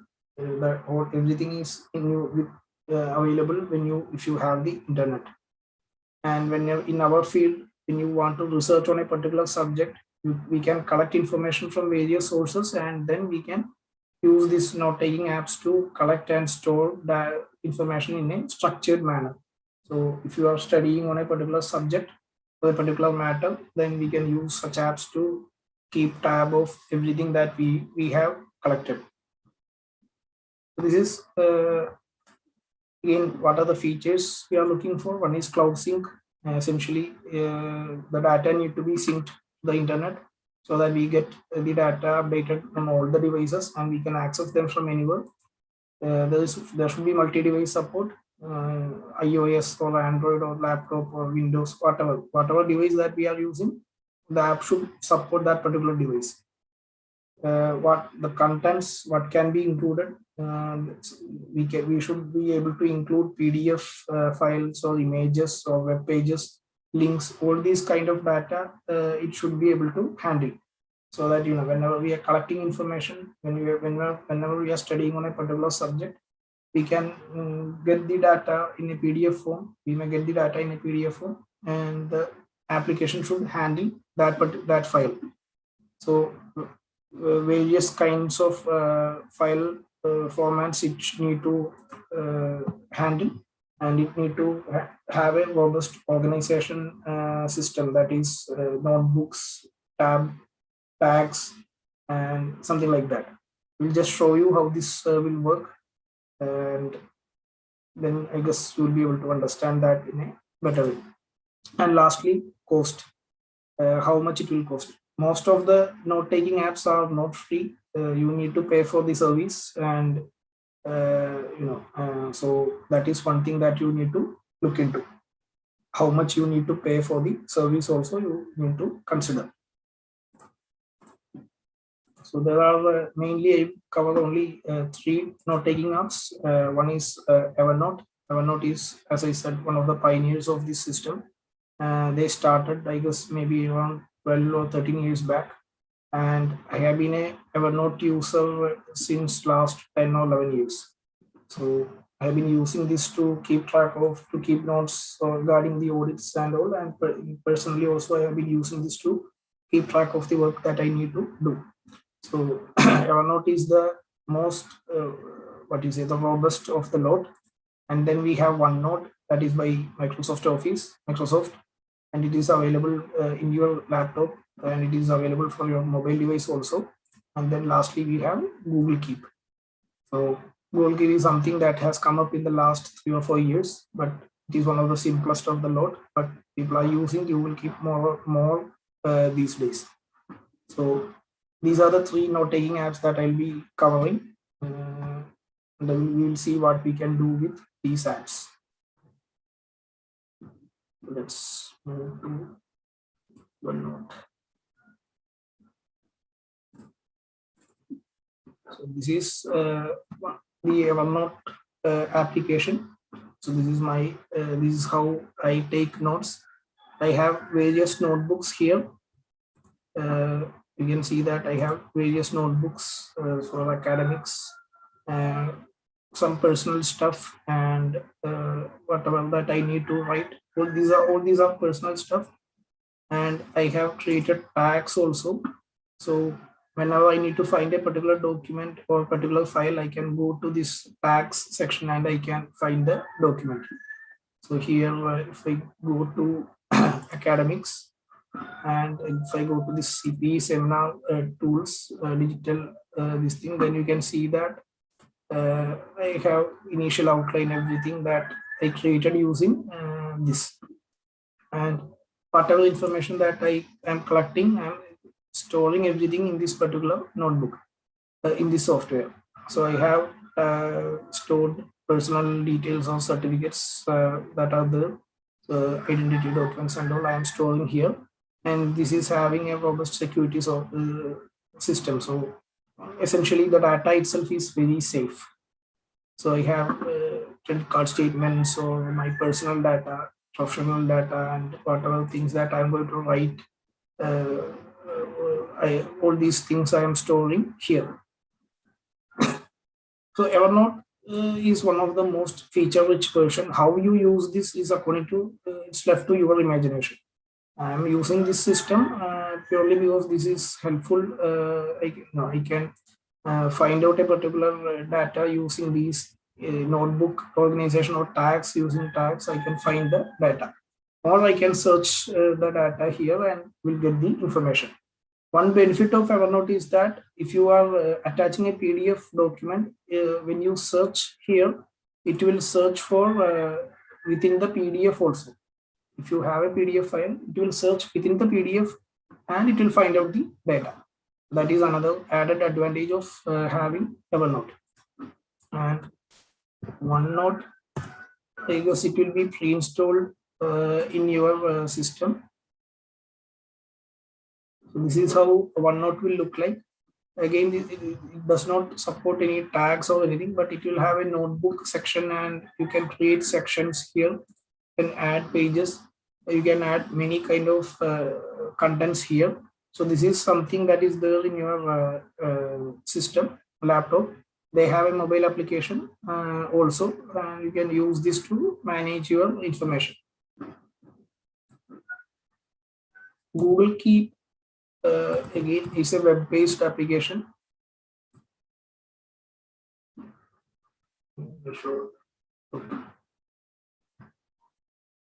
So this is how Google Keep will look like. You can take a note here, and accordingly, the notes will come here, and you can schedule. You can create to do, or you can just random stuff you want. You can type here, and everything is synced to your Gmail, Google account. So that even if you lose your mobile or your system, everything will be backed up to your Google account. Once you log in, you will get all the data. So these are the three note-taking apps that are there that you can use. And apart from Evernote, OneNote and Google Keep are free. Evernote has a free option, but most of the features will not work in a free version. So you may have to pay for that to get the to added features.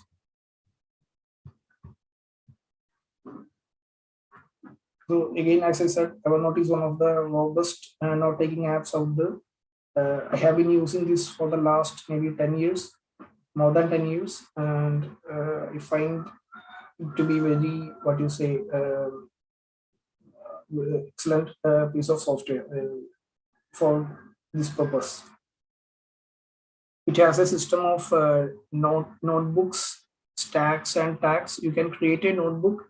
You can group multiple notebooks to a stack, and then you can add tags to your notes. And using any of these systems, you can organize your notes and you can find the data. And it can attach files, it can attach images, it can attach PDF, and can attach videos also.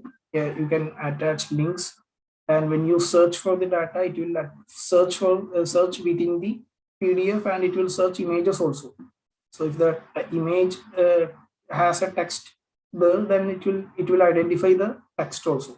So that is one thing that is very beneficial. So extensive search option is there. You can search, find the note that you want very easily. And there is a sharing option available within Evernote users. You can share the data. It's limited, but it is possible. Multi-device support is available. You can have this install this in your Windows or your Mac device or iOS or Android device. You can install this app. And this works under the freemium model. So that means there's a free version available, but the free version is limited. All the better versions or features are available for the paying customer. And recently they have updated Evernote with Google Calendar integration. So when you create an event, you can set it up in such a way that Evernote will automatically create a note for that particular meeting.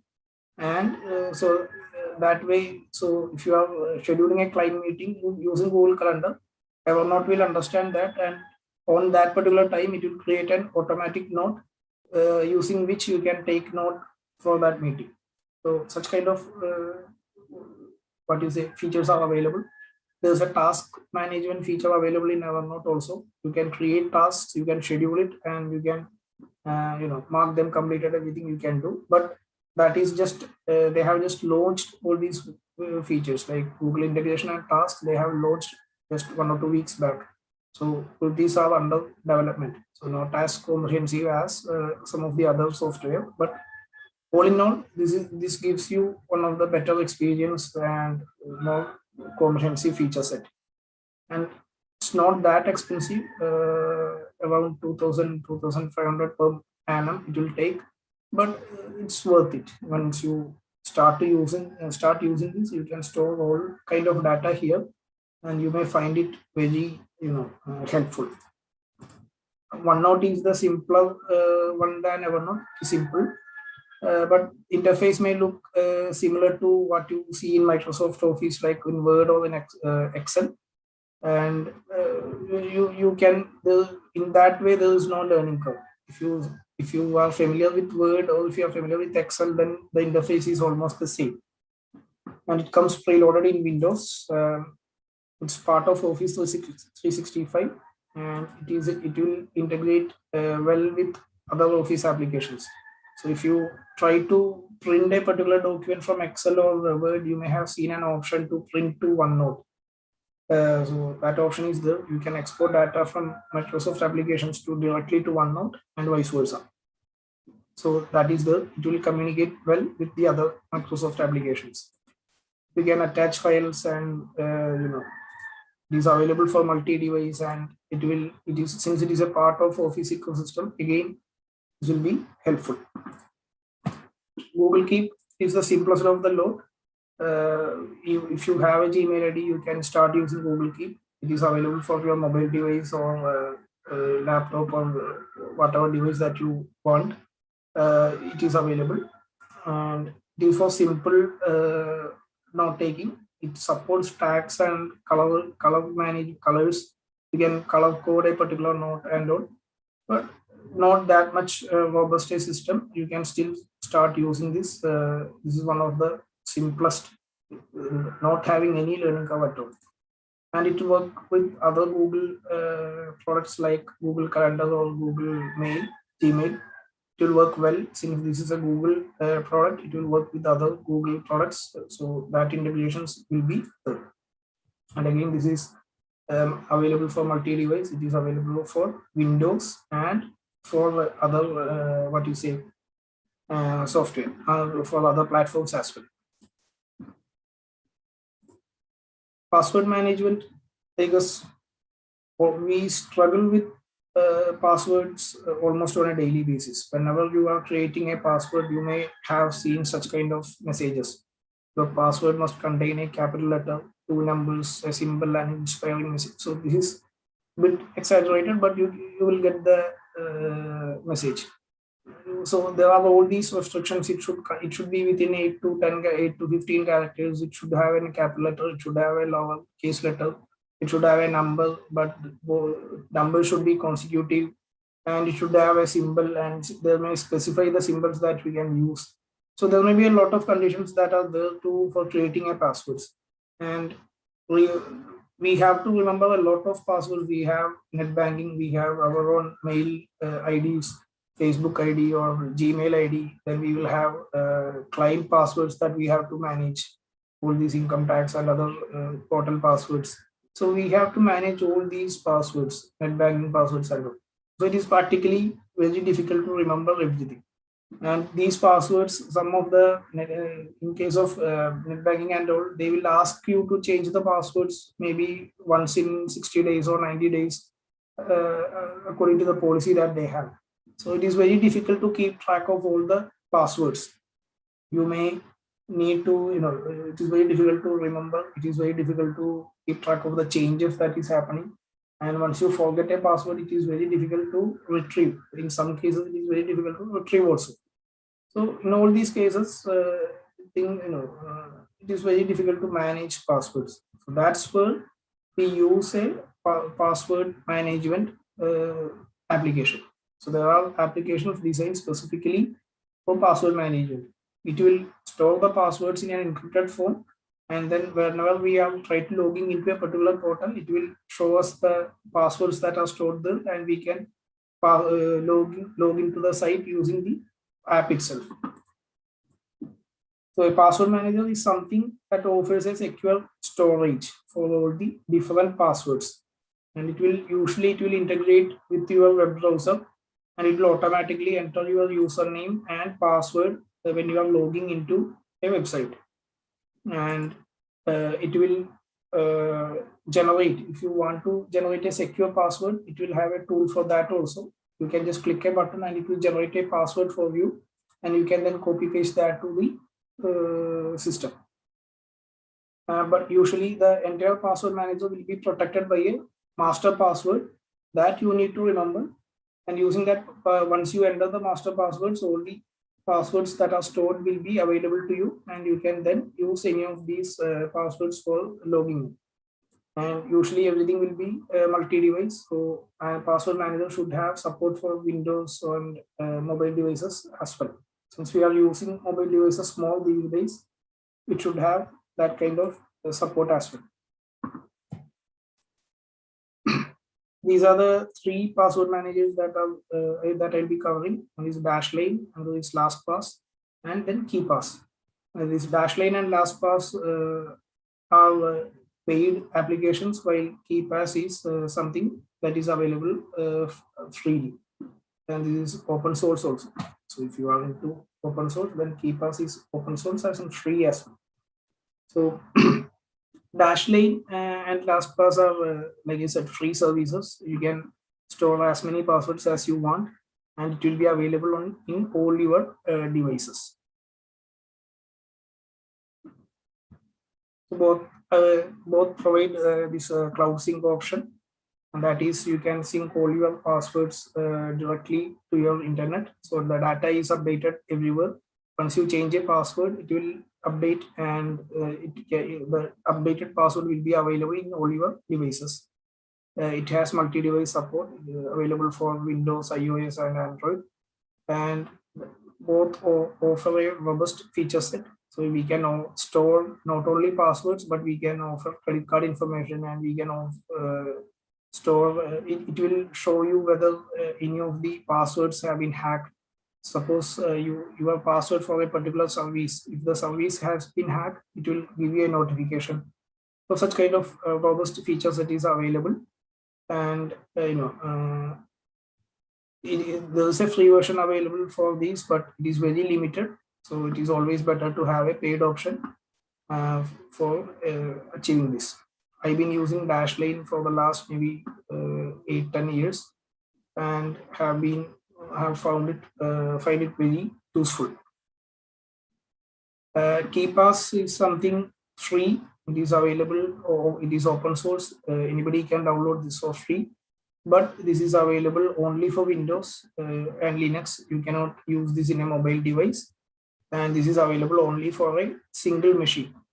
So wherever you have installed the KeePass, only in that system the data will be available. So this is that is one limitation of this KeePass. So in a practical situation, I don't think KeePass will be that much useful. Maybe more, it will be advisable to use any of the cloud software that have this cloud sync option. Otherwise, data will be lost. If the data in the machine is lost, then all the passwords will also be lost. But if you are using only one device, then I guess KeePass can be used. So everything that is stored by the software is encrypted. So you don't need to worry about anybody else getting access. The only thing is that you have to keep in mind, you have to store the master password safely. As long as you have the master password, nobody can gain access to the passwords that you have stored in these password managers. We are almost in the halfway mark. We have finished password management, and we have now data security and all these things to cover. So data security, I guess, is something that many of us are giving more importance these days. It used to be an inconvenience, all the passwords, restrictions and all, but now it is a necessity all the time. We need to be very sure that our data is secured. So the data security can feel like, a cat and mouse game where, you are installing the latest software, antivirus or firewall, but the hackers are also evolving. They are finding out clever ways to get the information. So data security is something that has gained a lot of importance in the last decade. Data is the new oil, that's what they say. So this is more valuable than all the physical assets that you have. In our case also, whatever physical assets we have in our office, it's nothing compared to the value of data that we store. We have our clients' data with us. So the value of that data is substantially more than the value of the physical assets. So it's very important to protect whatever data that we have. So data security, we will discuss about encryption and two-factor verification and all. Let's see what are these. So encryption is something that we can use, especially in a laptop or in a mobile device, like a USB. We may store sensitive information in your laptop. We may store sensitive information using USB drives. But if anything happens to USB drive, if it is stolen or if it is lost, then anybody who gets the USB stick can access the data in it. So that may create some issues for us, because we have to ensure the confidentiality of the client data. There should not be any occasion of somebody gaining access to the client data because of our negligence. So we can use encryption to prevent that. There's a software we can encrypt the data that is there in our laptop or USB sticks, so that even if it is lost, or even if someone else, even if a third party gains access to the device, they will not be able to actually see the data. So there is a software for that.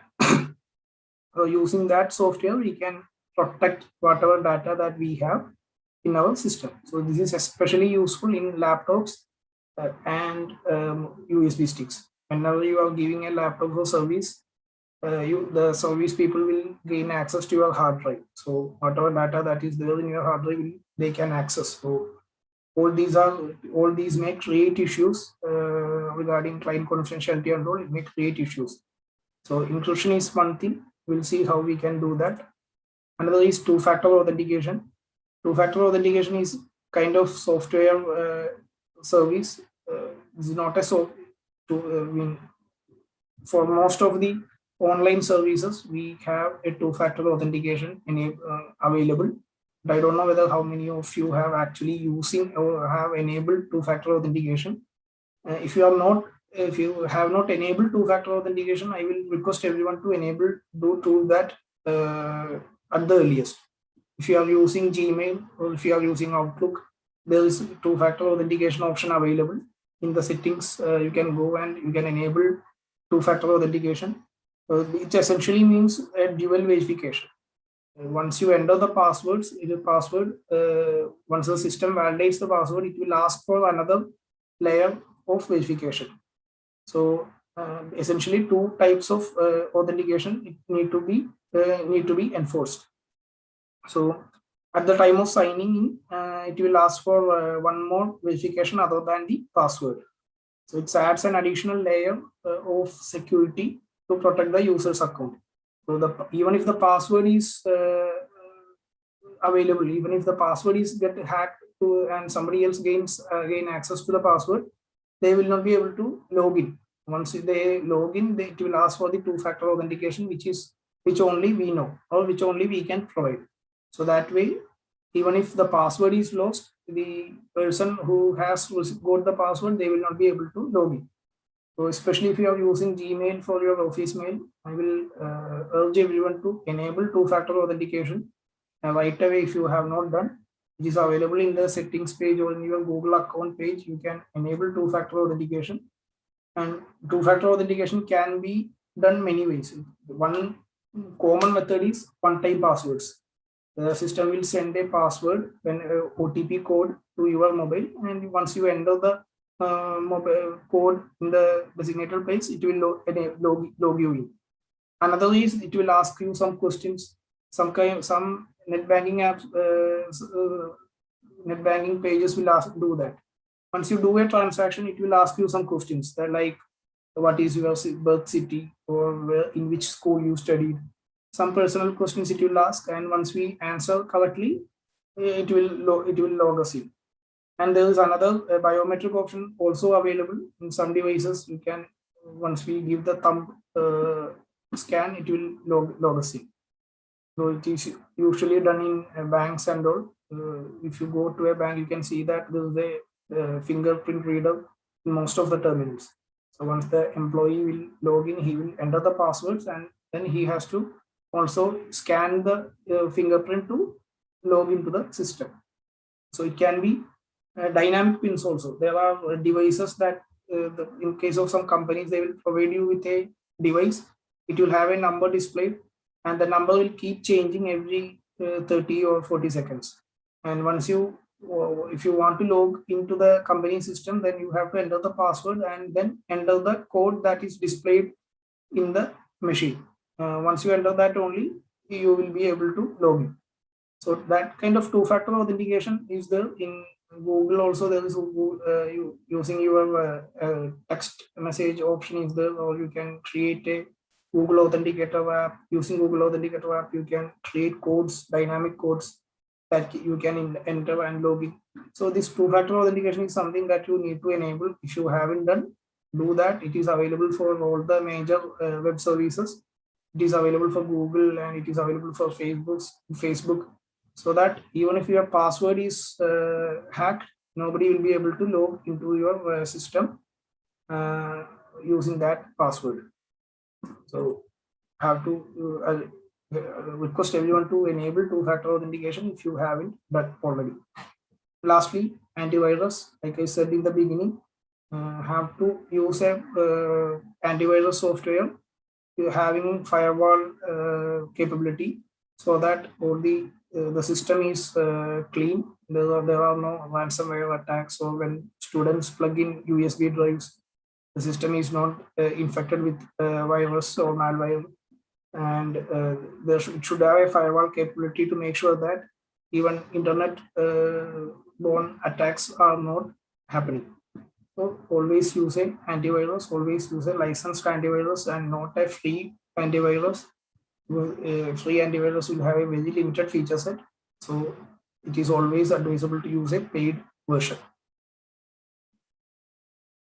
So for encryption, it is always better to use paid. I am personally using this software called RANJITH. So this is something.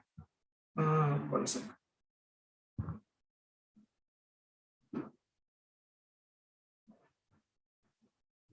So this is the software called RANJITH. I have been using this for last so many years.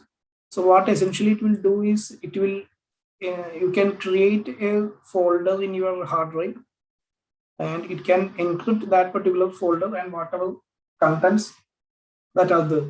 And once you encrypt that particular folder, you will not able to see that whatever data that is stored in there, you can only see by decrypting that. So while for decrypting, you have to use the software and you have to enter the password. If the password is not correct, it will not decrypt. Only catch is that if you forget the password, there is no option to recover that password. You cannot recover the data. So that is one thing that you have to be very careful. If you enter, if you forget the password for this RANJITH, then all the data that is encrypted will be lost. So, but security means you have to be very careful. So whatever password that you use, to keep it safe somewhere else, so that you don't forget it, and you can access that anywhere, and you can retrieve that password even if you forget it. So using RANJITH, you can encrypt your laptop and you can encrypt your USB drive also. So whatever data that you have in the USB drive, if you encrypt using this, then even if the USB drive is lost or it is is stolen, nobody can access the data unless they have the password. So without the RANJITH password, it is very difficult, and this is one of the most robust encryption software available. Even CIA, the American intelligence agency CIA, they were unable to crack this encryption using their system. It will take hundreds of years, so it is virtually hacker proof. Whatever data that is there in RANJITH, nobody can see unless and until they enter the password that you have specified. So that is one thing that you have to be very careful. The password that you create, you have to remember that. Once you forget it, then the data is lost to you. So essentially, this is something that the ransomware people used to do. They will encrypt the data using a password, and they will demand money for the giving us the password. We cannot decrypt without the password, and they will say that give us so and so bitcoins, and then we will transfer the password to you. But here we are creating the password, and using that password we can encrypt all the data in our system, and we can ensure that the data will not be read by any other unauthorized person. So it will be using encryption software like RANJITH is advisable for your laptop and for your mobile device, for your USB devices also. So these are the things that can be easily stolen, or can other people can gain access. And so, but whatever confidential data that you have, it will not be lost, and nobody else will see that. So this is something that you can use. RANJITH is open source and free. So you don't have to pay anything, but you can donate for the development if you want, but they will not ask for the sub charges.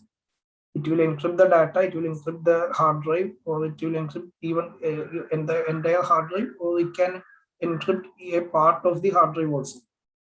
So it can encrypt a partition, it can encrypt the entire system, or it can encrypt the part of the hard drive also. And it can encrypt USB devices. So whatever the USB devices that you have, it can encrypt it, so that only with the password it can be opened. Otherwise, nobody else can see the data, or nobody else can access the data. It will create virtual encrypted hard drives. It's a bit difficult to start using this. Bit technical. If somebody is interested in trying to use this, feel free to contact me, and I will help. Also for starting, for starters, it may feel little difficult. The terms may not be very familiar, but once you have this installed, it is a very powerful tool to ensure that no unauthorized person access the data. So essentially, the data will be safe from data theft or leaks. Nobody can see. And only difficult thing is that once you forget the password, then no option to recover the password. The data will be lost to you. So it is always to record the password somewhere, maybe write it down somewhere and say keep it safely, so that even if you forget, you can retrieve the password. Otherwise, it is very difficult. You will lose the data. No one, including the people who developed the software, will not be able to help you. The data will be permanently lost. Two-factor authentication, I guess I already covered. It can protect online services, and most of the major services like Google, Facebook, Outlook, that is a Microsoft account, and what is it, password management apps, everything will provide you two-factor authentication option. You have to, it will not be enabled by default. You have to go to settings and enable it yourself. And two-factor authentication can be done many ways. Usually it is done in the form of OTPs, one-time passwords. You may get a password in your phone by a text message or WhatsApp message, or there are apps that can generate the OTPs, which we can input into the system so that we can log in. So this is an additional security. Instead of even if the password is lost, we can nobody else will be able to log in. It can be a message app or a fixed code.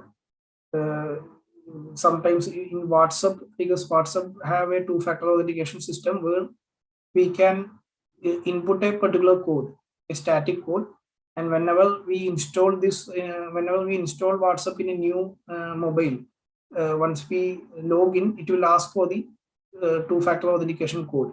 Unless and until we enter the code, we will not be able to log into we will not be able to configure WhatsApp in our new device. So this can be really helpful. You may lose your SIM, or people may clone your SIM. They will not be able to install WhatsApp in their device, because it will ask for the two-factor authentication code. Only drawback is that in WhatsApp case, the code is static. You can input a code and it will not change over time. It will remain the same unless and until you change the code yourself. So it is not a dynamic code. Once you lose the code, anybody can gain access. So make sure that particular two-factor code is safe. So WhatsApp has, I don't know whether how many people are using this, but if you are not using, you can enable that in your settings and make sure that you don't forget the code. And one good thing is that WhatsApp will keep asking for the code every now and then. You will get a message to enter the WhatsApp two-factor code. So that way you will not forget it. So essentially, two-factor authentication will increase the security that is available. Antivirus, it is always better to have something software that can have malware protection and firewall protection. So that way your device will be free from viruses and internet-borne attacks. So even if a hacker tries to hack your system, the firewall will protect you. So essentially, in that way, we can ensure data security, and it can protect you from ransomware attacks. It will detect such attacks and it will block it. And some antivirus software will block ads that may come up in your browser, and also protection from USB sticks. So in office, students or staff may use USB drive to copy data. So if you use a USB drive, chances are that you may get infected by a virus or a malware. But antivirus will always scan the device before accessing it. So that way it can protect you from most of the common virus attacks from infecting your system. So these options in our profession also is very essential that the data is kept secure. So you can use two-factor authentication for your mail. If you have not done, please do that. and also install a antivirus software. And if you want, you can encrypt the data using an encryption software like RANJITH. So this is something that may be beneficial in the long run. Remote working, I guess, have ever since the COVID lockdown, people have been asking for how we can remotely work, how we can work from home. So all these doubts are there, or how we can implement work from home for our staff. So in our profession, I guess it is very little bit difficult in the sense, we need authentication. We may use digital signatures, and we may have all these OTPs that we need to generate. So communication may become little difficult if we start to work from home, but can be done.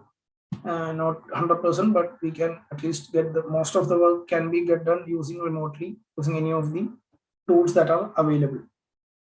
So now, because of Corona, I guess we are forced to be in a brave new world where the industrial age-old belief in the office is now lost.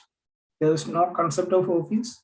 Office is a virtual, identity. Physically, it can be split in geographically, it can be anywhere.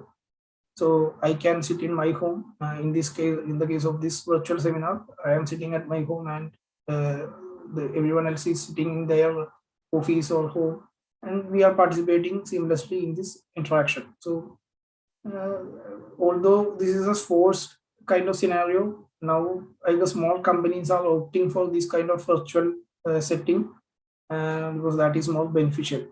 Cost-wise and even performance-wise, people are recognizing that working from home is more beneficial to the company and the employee. So even if the COVID situation is over, so most of the companies will allow people to work from home for most of the time. So that is something that we have to keep in mind in the coming days, how we can do or how we can implement work from home or remote working. So I guess you will be familiar with AnyDesk and TeamViewer. Most of us are using either AnyDesk or TeamViewer to connect to remote systems. And if you are within the local network, you can use this VNC viewer to gain access to the remote system. So VNC viewer mainly works within the LAN, while AnyDesk and TeamViewer will work from anywhere using internet. So we will be using AnyDesk or TeamViewer for our remote working process. This, I guess, most of us in the last year, most of us were forced to implement these processes. Rather than a voluntary implementation, we were forced. So here, TeamViewer and AnyDesk both are similar. It will enable remote connection via the internet. As long as you have the internet, you can connect remotely, and you can use that to connect to your server. It is free for personal use. Both are free for personal use, but if you are using this commercially, they will ask for the payment. It has an unattended access available where you can configure with a password, and you can log into your server or system without the other person accepting the connection. Usually, when we connect to a system, the other person at that system should accept the connection physically. Then only it will be done. But using unattended access, we can set up a password, and even if there is nobody out in the other end, we can connect remotely to the other system. But no concurrent uses can be made. So that means if one person is connected to the system, nobody else can connect. Only one person at a time can connect. Now people, I guess, most of us are using AnyDesk than TeamViewer. But both are there if we want to use, and both are not open source, so it is all proprietary thing. So they will ask for the payment. Essentially, they want you to purchase the subscription plan, so you will have to keep that in mind when we use it. Both TeamViewer and AnyDesk, one major drawback is that the system at the other end, the system that you want to connect, it should be always on. If the system is switched off, then you cannot connect to that particular system. That is one thing that you have to keep in mind. If you want to implement this in your office, then your network, then your server should be always on. If the server is switched off, then and the net connection should also remain open. So if you have to keep your modem and server switched on at every time if you want to connect using TeamViewer and NetDesk.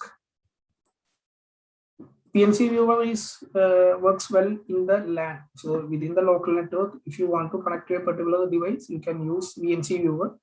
You can set up this where you can log in using internet also you can log in, but it's a bit complicated. Need some technical know-how and some network configuration need to be done to enable this. But usually this is for working within the LAN. It is not a comprehensive software. It's very bare bones, very simple, but it will get the work done. So in the LAN itself, this will be faster than TeamViewer and NetDesk within the LAN if you want to connect. Bit of a learning curve, not an easy software. Again, as I said, setting up will require a bit of technical know-how. So that always you have to keep in mind. Complicated, but this is open source and free. Not like unlike TeamViewer and NetDesk, you can freely use, and this is open source, meaning the code itself is not proprietary. So mostly we'll be using TeamViewer and NetDesk. VNC is for very limited use, but within the LAN, this is an excellent solution if you want to remotely access a particular system.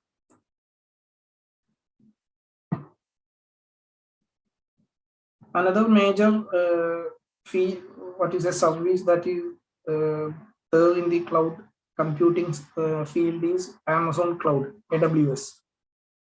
So Amazon Cloud is different than cloud storage that we discussed. Basically, it's much more robust solution. Whenever we say cloud solution, we are referring to AWS or Amazon service. So basically what it will do is that it will provide us various building blocks which we can use to create and deploy any type of application. So we don't need to we don't need to worry about all these things, technical jargon. Essentially for IT people, we can develop and deploy any web-based applications using AWS. But other than that, it can provide storage, it can provide database service, and it can provide compute service. So by compute means they will provide us with a virtual server that we can access using the browser. So we can connect to that server and then we can store our data there. We can store our applications there and we can work remotely using that particular server. There is a free tier, but usually these kind of services are billed for the time used. So how much time we have used, how much computing power we have used, based on that they will bill us and we have to pay. Not that cheap, it will be a bit costly, and it will require some kind of technical expertise to set this up. So this is something that is beyond the scope of our know-how. It is always better to engage someone professional, some professional having experience in setting up AWS cloud services. Otherwise, it will be very difficult for us to manage. And Amazon Cloud Services is the most common and the cheapest or most reliable service out there. Even though Google and Microsoft all have similar services, Amazon Cloud is the most common and it is one of the oldest cloud services available. But it requires technical know-how and it will not be easy for a newbie to implement this in your system. For inter-device communication, I guess there are two applications available. That is, one is Microsoft Your Phone app, and then there is something called Pushbullet. Microsoft Your Phone is free. You don't need to pay for that. Pushbullet does have a free tier, but it also works in a freemium model. You can pay for the additional features. So essentially, what MS Your Phone will do, we'll just show that.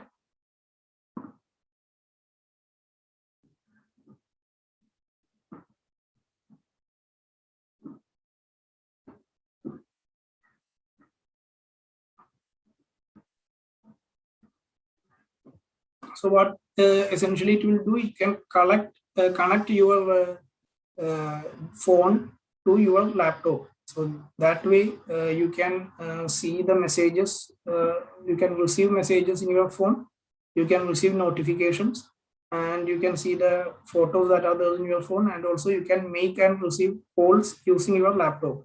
So the benefit is that once you are in office, you can connect your phone to your laptop or your system, and whenever you get a call, you can answer the call from your in your using your laptop. So you don't need to touch your phone. Whatever notifications that you get in your phone, you will get the notifications here, and SMS messages also you will get here. You will get a notification in your system. So that way you don't need to touch, or you don't need to operate your phone separately. You can do everything using this particular app. So this is Microsoft own app, so it's safe and very reliable, and you can install a companion app in your phone, and you can connect your laptop to your phone, and you can manage your phone from your laptop itself. So essentially, if you are in office working on your laptop all the time, you can connect this like this, and you can leave your laptop at your desk. You don't need to touch that. You can manage calls and everything from here. So this is one thing that can be very helpful here. So you can see that here I have one device added. You can add multiple devices, and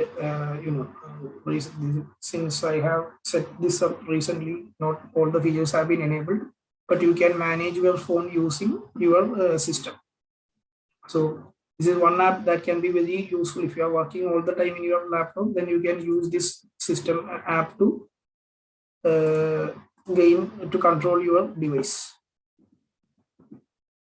Okay, and push bullet is something where we can whatever notifications that you get in your phone, it can be shared with your laptop, and you will get the message or notification in your device, in your laptop. So phone companion, it will integrate with Windows PC. You can send and receive text messages, that is SMS messages, make and answer phone calls. You can receive notifications in your PC. You can access photos in your phone, but it will not help. The device connection is one-to-one. You cannot set this up with other devices. And for Samsung phones, I guess they are offering additional features like app management and all, but for other phones it is not available. And even for Samsung, this is available for the higher end models, that is Samsung Galaxy phones and all, not for the low cost devices. And this is free. Push bullet, it will help you to link multiple devices, phone, laptop, tablet, browser, everything can be linked up. It can be multi-platform, Android or iOS, whatever. You can send and receive text messages, receive notifications from linked devices, but it cannot make phone calls. Phone companion can do that, but push bullet cannot do that. You can send receive files. It works on the freemium model. So there's a free version available, but if you want more features, you can pay for the service.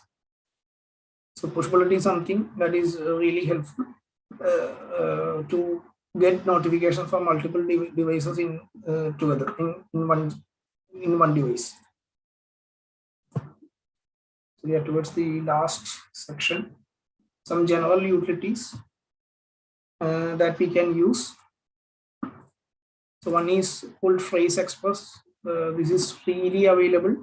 It's basically a text expander. So whatever you type, it will automatically convert the text into something that you want. So like I said, if you see here, it can be implemented in many ways. You can see that now if I type RS, you can see that it will automatically changes to capital RS, that is rupees. So, and like another abbreviation will be, if I enter DTE, you can see that if I enter DTE, it will change to today's date and weekday. So such kind of abbreviations can be set up where if you type something, then it will expand that text into whatever that you want. So this is something like I use, like if I type FR1,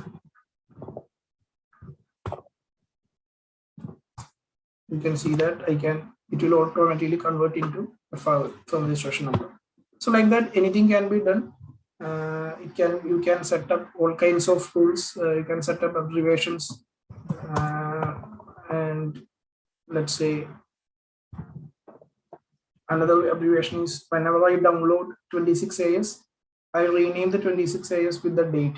So for that, I will just type 26AS name, and automatically you can see that it will converted into today's date. So whenever I download 26AS on the web page, Income portal, I will rename the file like this. So that way I can understand. I know that when I download the file, because this 26AS will keep changing. So whatever file that I downloaded, I will know the exact date when I downloaded it using this. Instead of 26AS, I will just type 26AS name and it will convert that into the date, today's date, like that. So phrase express is something that is very useful. It is free, absolutely free for personal use, but you can set this up and you can, whatever phrases that you frequently type, you can key in here and you can just type the abbreviation and it will expand automatically. Another is Notepad++. So this is a Notepad replacement, having tabular support and all. So if you are editing a lot of text files, then using this will be really helpful. And if you want to write programs and all, if you are into coding, then also Notepad++ will be very helpful. Another application is SyncBack. So this SyncBack can be used to backup and sync folders in your system, which you want to regularly backup to maybe you want to regularly backup a particular folder into a hard drive or an external hard drive. You can set up profiles here and you can use this SyncBack to do that. Another is XYplorer. This is a file manager.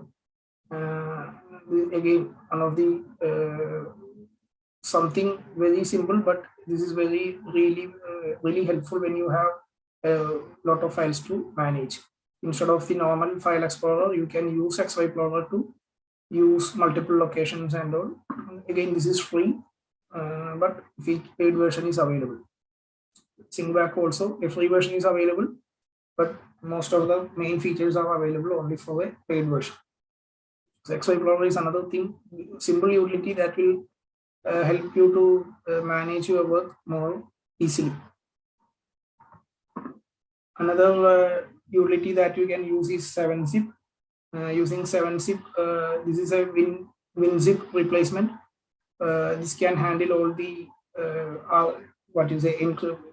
archival kind of file formats, zip format, RAR formats, or PAR format. Everything can be handled by 7-zip. This is free and extremely lightweight software. You can install this in your system, and so that you can manage these zip files easily. You don't need to pay anything for this. This is free.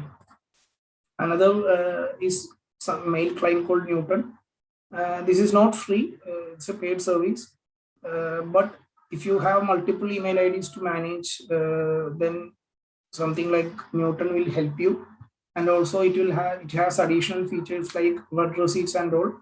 So whenever you send a mail to someone, you will get this usual blue tick. And whenever the other person has read the mail, you will get the blue ticks in the messages, so that you will know that the other person has seen the mail. It's an extremely simple. I have used many email clients over the years, but always, I have returned to Newton because even though it is little bit on the costlier side, purely because the features that it offers is unparalleled. No other email client will provide you that kind of features. It is available for mobile. It is available for Windows also. For Mac also it is available. So you can install that in your system and in your mobile device. This is one thing that you can use. Like I said, cost little bit. So costs you have to see. Adobe Scan you can use for scanning, and once you log in using your Adobe, once you created Adobe account, all the scanned documents will be synced to your Adobe accounts. So even if your phone is lost, all the images will be, all the scanned documents will be available online. So this is available for your mobile device. Another scanning application is Office. So using Office, you can scan and convert the documents into Word or Excel file. And one one excellent feature of this app is that you can convert a table into an Excel file. So suppose the physical document is a table, you can scan that physical document using this application, and this will convert that table into a Excel file, editable Excel file. So this is something that is really useful. Office app can be used for that kind of scenario. And lastly, automation, I guess, I don't know, this is for those people who are interested in a bit of tinkering or a bit of, like so for the nerds, I would say. There's an app called Tasker for Android and another app called IFTT. This Tasker is something which you can really make your phone work for you. So you can create tasks like when you get out of the house, the phone will switch off the Wi-Fi and it will enable the Bluetooth. And when you reach office, it will switch off the Bluetooth and enable Wi-Fi. So all these are not simple tasks, but you can do many more. Getting a notification when one of the phone rings. Well, there are many tasks that you can do. According to you can set up many such programs in your phone using Tasker. So, but this is a very something not recommended for beginners. You have to have some kind of experience in programming. But once you start learning this, then this is really powerful tool. It is not a free app, but it will cost around less than 500, I guess. But once you start this, you can make your phone work for you, not the other way around. And IFTT is something similar to Tasker, but only thing is that in IFTT you can link many web services together, so that you can automate many of the tasks. This is also a handy little utility. IFTT stands for if this then that. So when something happens, it will trigger, that will be the trigger event. When that trigger event happens, the app will do something that we have specified. So one thing that I have done is that I have created an alert where whenever finance minister tweets, I will get an alert. Or whenever Income Tax India tweets, I will get an alert in my phone. So that way I can keep track of the updates automatically. As and when there's a tweet by the finance minister or income tax department, I will get an alert in my phone. So such kind of alerts can be set up using IFTT. Tasker is the powerful of the lot, but as I said, the interface and the features are not for the beginners. If you are interested, you can just try this out. But once you master it, you can do whatever you want using Tasker. So I can switch off my laptop using my phone. Even if I am not at office, I can just say a command in my phone and my device, my laptop at my office will switch off. So, or it will go to sleep mode. So all these things can be done using Tasker. So these are just, as I said, not for beginners. It may seem a little daunting, but you can, the things that you can do is really out of the world. So as I said, it's not the strongest who survive, but the most adaptable to the change. So there is no point in saying that I'm not familiar with technology or I am not technologically savvy. The world is moving towards more technology-oriented systems. So you have to adapt. Otherwise, moving on, it will be very difficult to survive. So that is one thing that you have to keep in mind. you know, it's not like, you know, we are out of this world. It will not affect us. Things are changing. It will have a global impact. So always keep updated, not just the subject, whatever happening in the technology field. This will have a direct impact on our work. Otherwise, we will find it very difficult to survive in the coming years. We are almost towards the end of the session. So if you have any questions, you can share.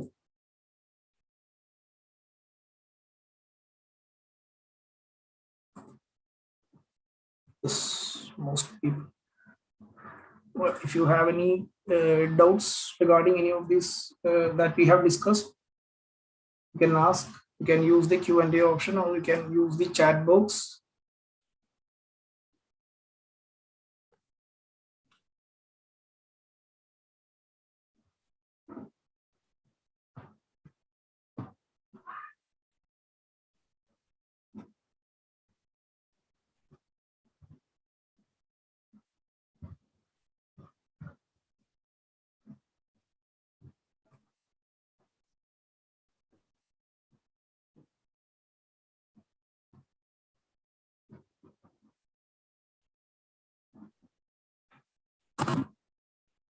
Sir, Yeah.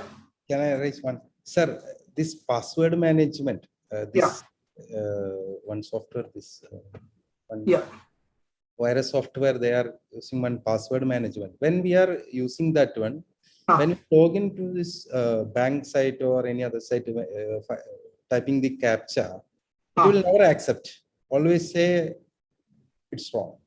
Yeah, you cannot enter CAPTCHA using this. You have to manage. Some of the password managers will just enter. It will not. Kaspersky having one password management. Sometimes it will get automatically installed also.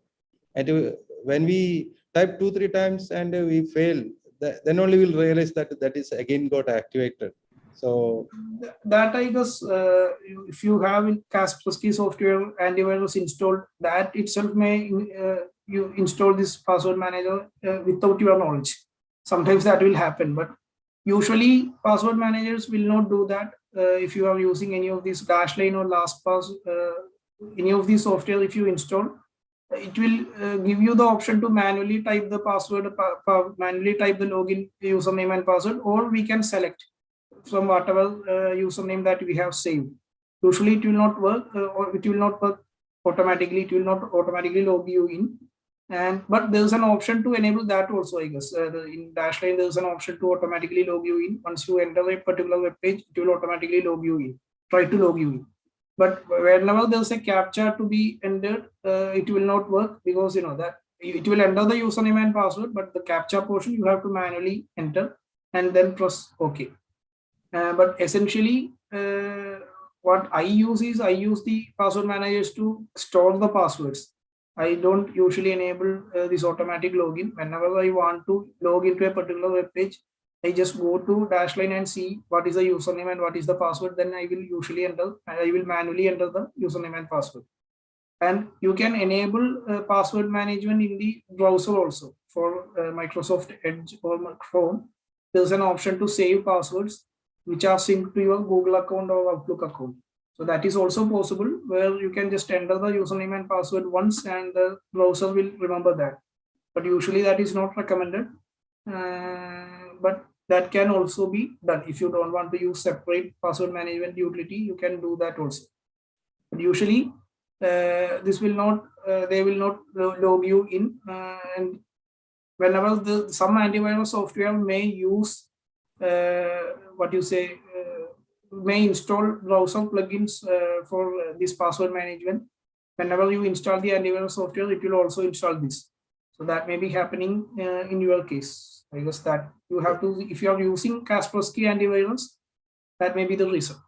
Yeah, password, more than password manager, password protection one tool also they are having. So that mostly that blocks this CAPTCHA area a lot. Okay.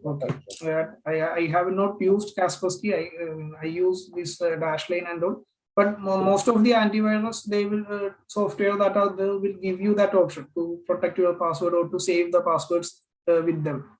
So that is also possible. But whenever you use an antivirus software, then that the main feature is antivirus protection.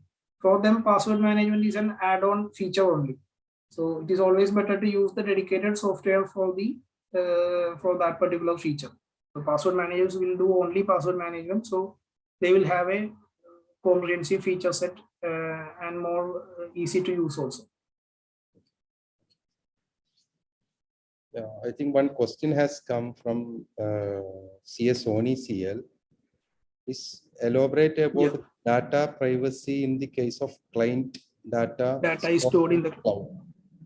If you are using any of these reputed cloud services like Amazon or Google, then they provide you the state-of-the-art encryption and all, so you don't need to worry about that. Only thing, the data may be more safe than data that is stored in our own system, because the data is always encrypted. But only thing is that if they gain access to your credentials, like if they gain access to your username and password, if the hacker get access, then they can log in and see all the data. So that itself is not the fault of the provider. You have to be very careful. But usually, even if the hackers get access to the physical server or the server of Google or any of the cloud hostage providers, usually the data will be encrypted. The data is encrypted, and even if they get physical access to the data, the hackers will not be able to do anything with that. So that is one thing. At the most, they can delete the data, but but they cannot gain access to that, or they cannot view the data itself. So I would say we don't need to worry about the privacy concern in that manner. Only thing is that we have to keep the username and passwords very safely. Once the hackers, what the hackers will do is they will never hack Google or Amazon or anybody else. They will hack the users, so that can be easily done than hacking a big company. They can hack our network, and they will get the username password from our username and password, and using that username password they will gain access, and then they will gain access to the client data. So other than that, there will not be any issue. I think Winman can be installed in the cloud. Not an issue with that. If you have AWS, like Amazon Cloud Services, they will provide you with a system, a cloud system that you can access using browser. But it will take some setting up. So usually it is always better to have a technical expert to set up the AWS. Otherwise, it may feel a little bit daunting. It's not, since this is not our field, it's very difficult to set this up properly with all the access restrictions and all. But it can be done. Software like Winman and Spectrum can be installed. It can be done in the cloud itself. Tally already provides cloud access. They have cloud access services available. They go something like 10,000 per month, 6,000 or 7,000 per month. They will charge according to the usage. So yeah, it can be done, not an issue. But again, like I said, we have to really manage our passwords really well. That's how usually the intruders will gain access.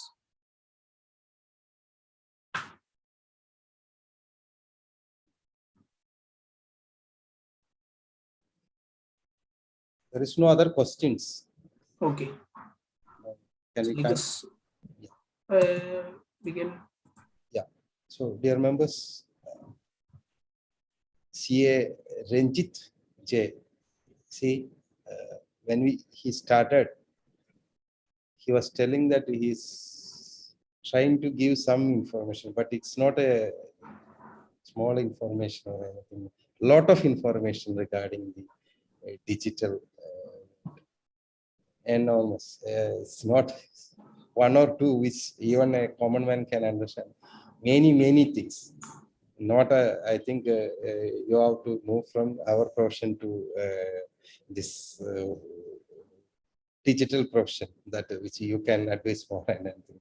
Lot of information. It's a wonderful session on the digital world. A lot of applications useful for your official as well as personal use.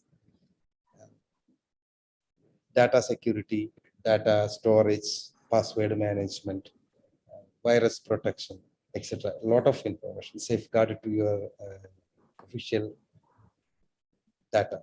And one thing is reminded about that the data is more valuable than your profession, because if you are not managing your data or safeguarding that data, you will fail in your profession, because if somebody get it, they can misuse of it. So safeguard, just like safeguarding your profession by updating and please requesting our faculty to protect your data as well.